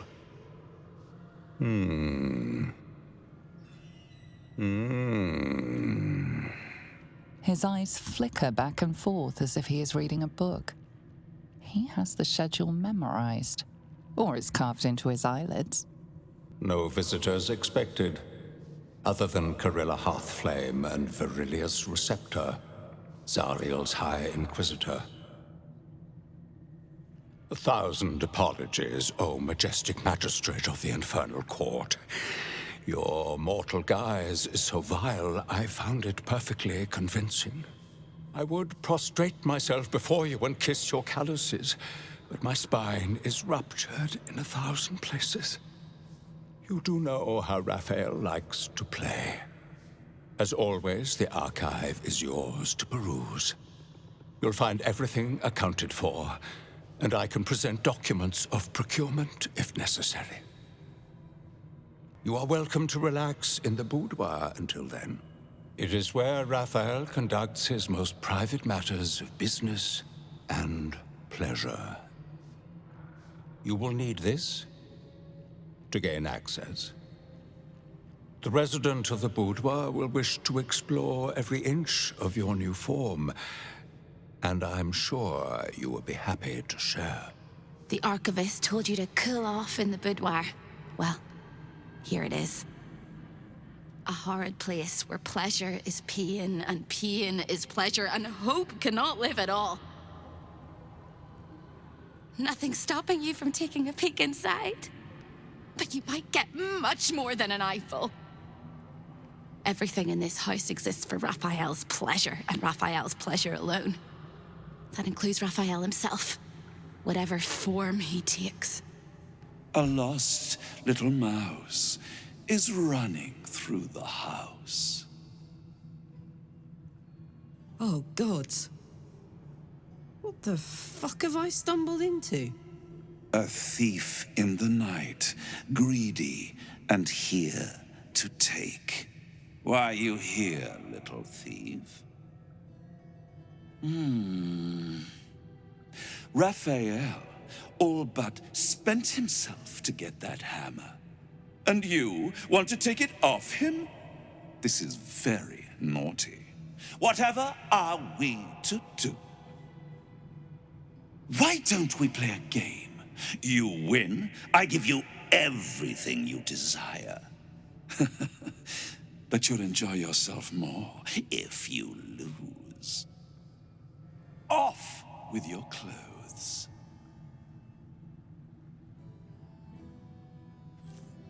Good, little thief. Good. Keep going like this. And you'll get to live. You'll be crying out my name soon. You'd better know it. I am Halep, Raphael's personal incubus, glamoured and transfigured to look like him. I'm a perfect copy. He only ever wants to sleep with himself. What's better than the devil you know, eh? His violating stare sees more than all of you. It sees potential. Before we continue, I want to make sure you're comfortable.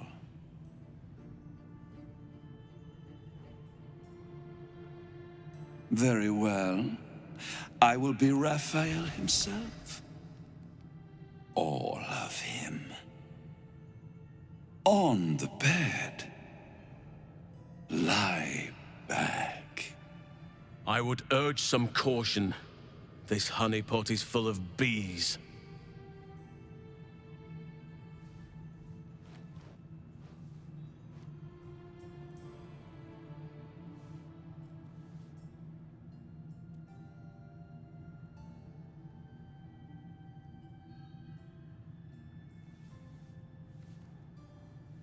Any thought of resistance or control is fading. You will obey, giving yourself body and mind to them. You retain a trace of free will, but it is one drop in the ocean of their desire. It will not last.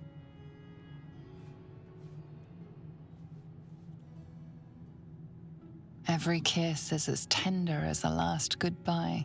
Every touch a lie of true love. It is every sensation of a lifetime of love all at once. Your body trembles with impossible expectation. Unable to resist, a voiceless scream erupts from your mouth. Halep. You are so delicious. The moment he is inside, your mind folds over double.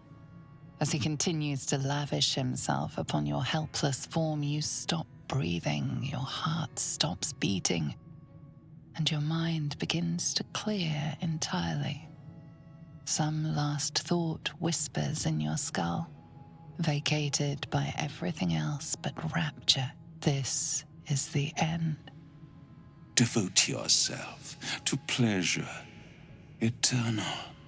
Stay here with me. This can be forever.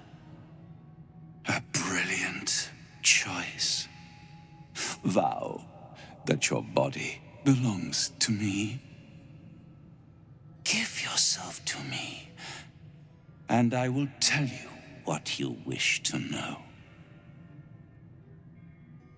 As with Raphael's, I shall add your body to my glamour. I will gain great pleasure from you, as you. But you must vow it. You are mine.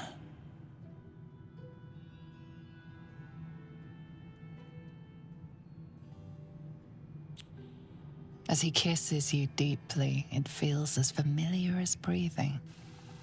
A last cascade of pleasure washes over you, greater than the feelings before, but it draws you back into reality.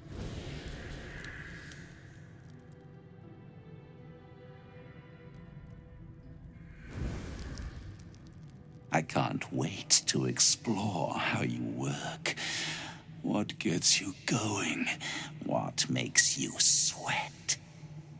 And every time I make love in your shape, you will know. A shiver out of the blue, a tingle from beyond. You will know. Now, your reward for giving me such a present. I will tell you one, and only one, of Raphael's dirty secrets. Raphael hides nothing from me, can deny me nothing, aside from what he keeps in his safe. The safe lingers behind the right-hand painting of Raphael. He almost spends more time staring at those portraits than he does at me.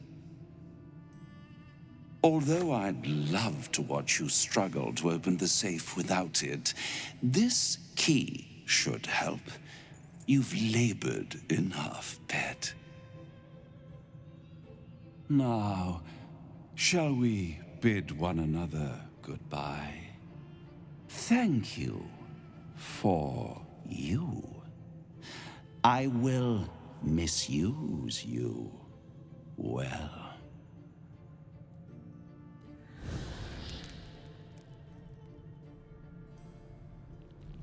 There it is, the Orphic hammer, right within reach. A magical field surrounds the item, preventing you or anyone from touching it. You surmise it's controlled by a vocal component. Magic words. An exquisite and most unique artifact, crafted with materials hewn from the depths of the hells by Raphael's Merrigan labor force. As it was created by Raphael himself, we have no documents of procurement, nor do we require any. But if you wish to examine the artifact itself, you are more than welcome.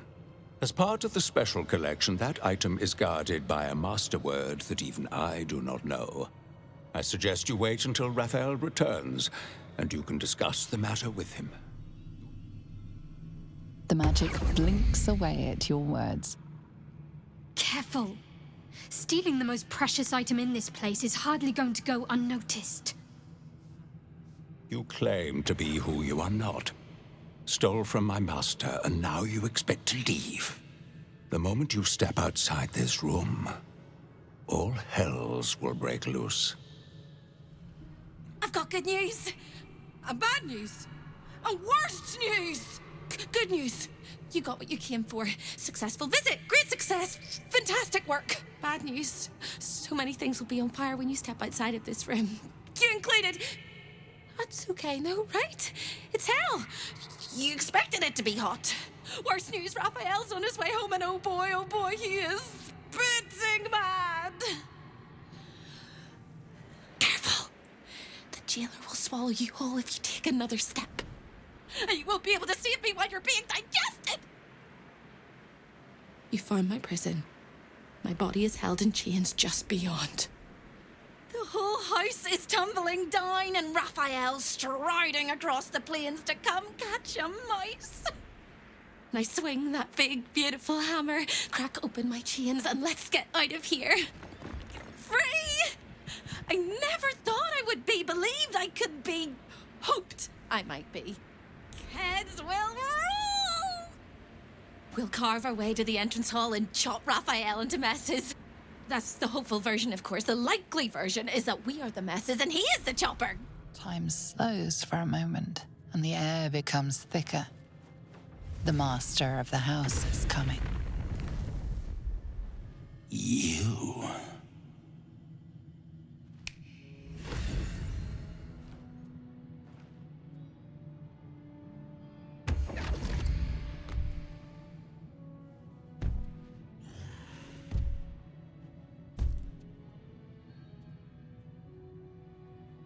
There are many things in your world that I loathe. Litters of kittens, chattering children, the noise and the chaos of it all. In my world, in my house, there is order and there is decorum. You came here uninvited and you stole from me. In doing so, you brought the chaos of your world into mine. I will not abide it. Sister, oh sister, I've wept and I've cried, but all would be well if you were by my side. Oh, Hope, you are such a piteous thing. All it takes is a crumb from the table and you forget the centuries of starvation. This insolence has earned you centuries more.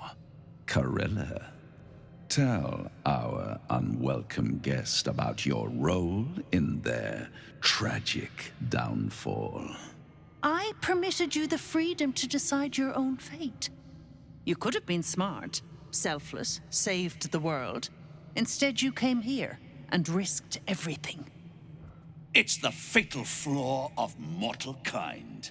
Take away their free will and they call you a tyrant. Allow them to indulge it and they become tyrants. You would have been heroes if you'd only dealt fairly with me. Instead, you're not so different to doomed Carsus, overreaching your limits and burning your world to ash. Wrong, wrong, wrong! They will save their world and smash you to smithereens. It's this charming naivety that makes your company such a joy to me, Hope. I'll even forgive this little rebellion once you're suitably chastised. This isn't a rebellion. It's a revolt. I'm revolting! Then Hope dies today.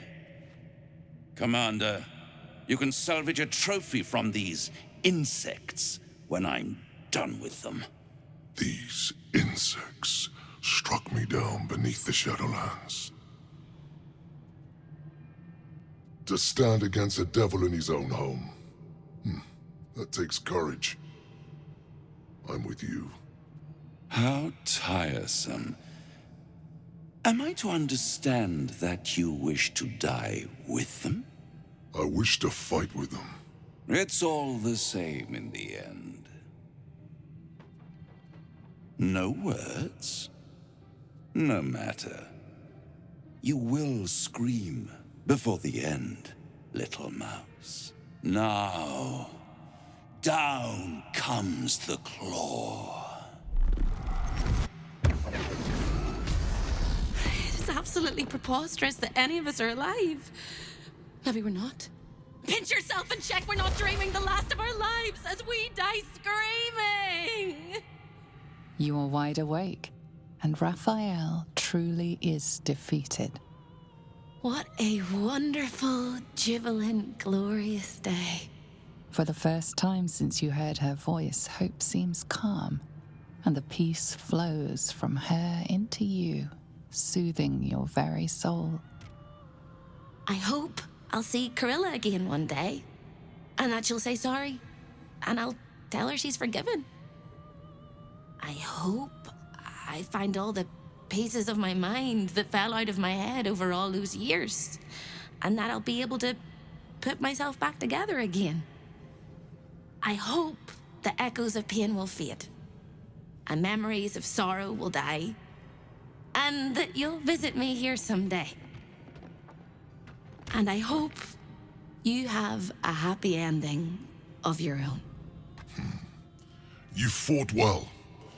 We could use such strength in the Blood War. You did us a favor, Yrgir, so I'm going to let that slide.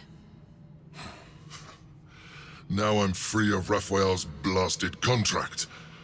I can return to the front lines. Whoever your enemies are, they have good reason to fear you.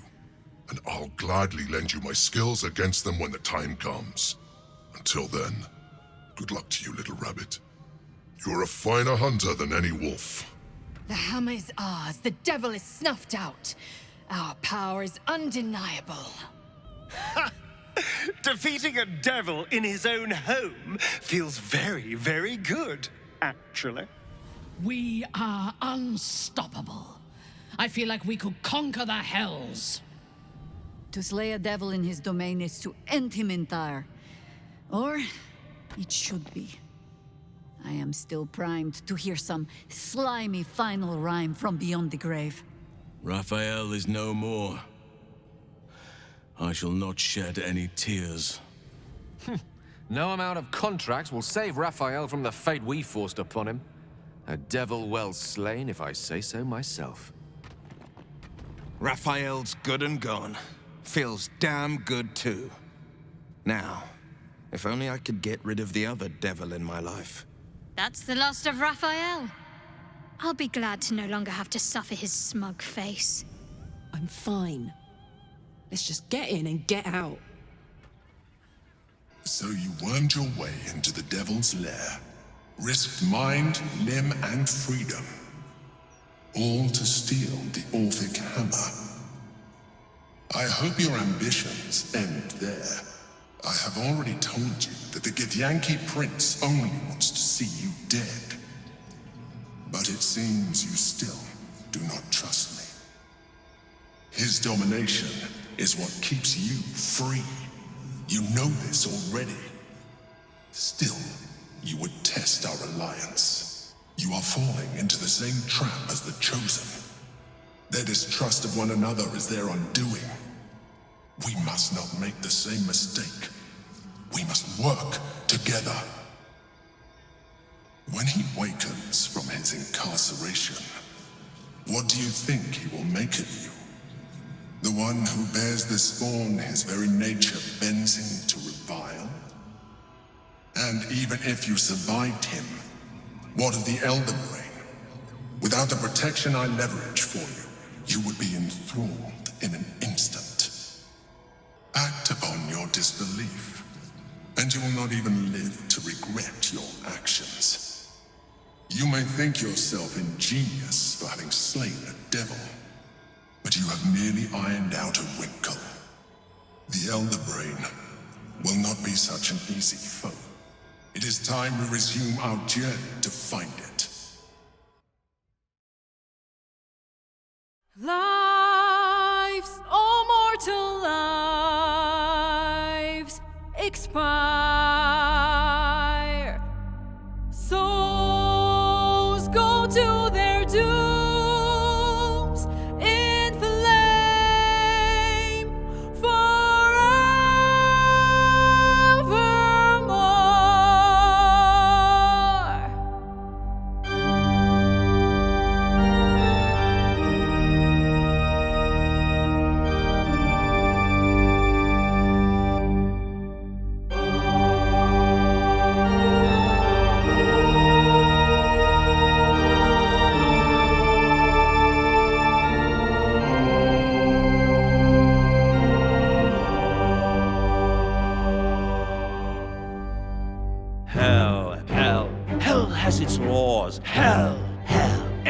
threaten the cause. Curtain falls, but hold your applause. Squirm, squirm, for now down here come the claws.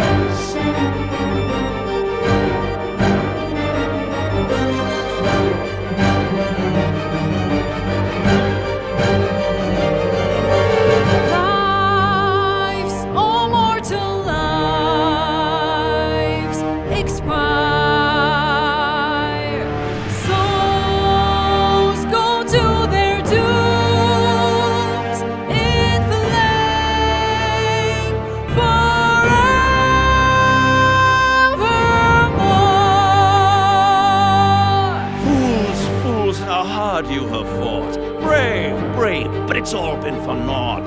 True souls that couldn't be bought. Doomed, detected, and caught.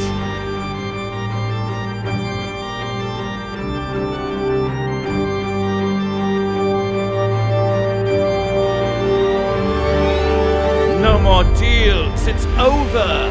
The final act, you're doomed. No more grace, it's over. This house of hope, you're doomed.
Doomed, detected, and caught.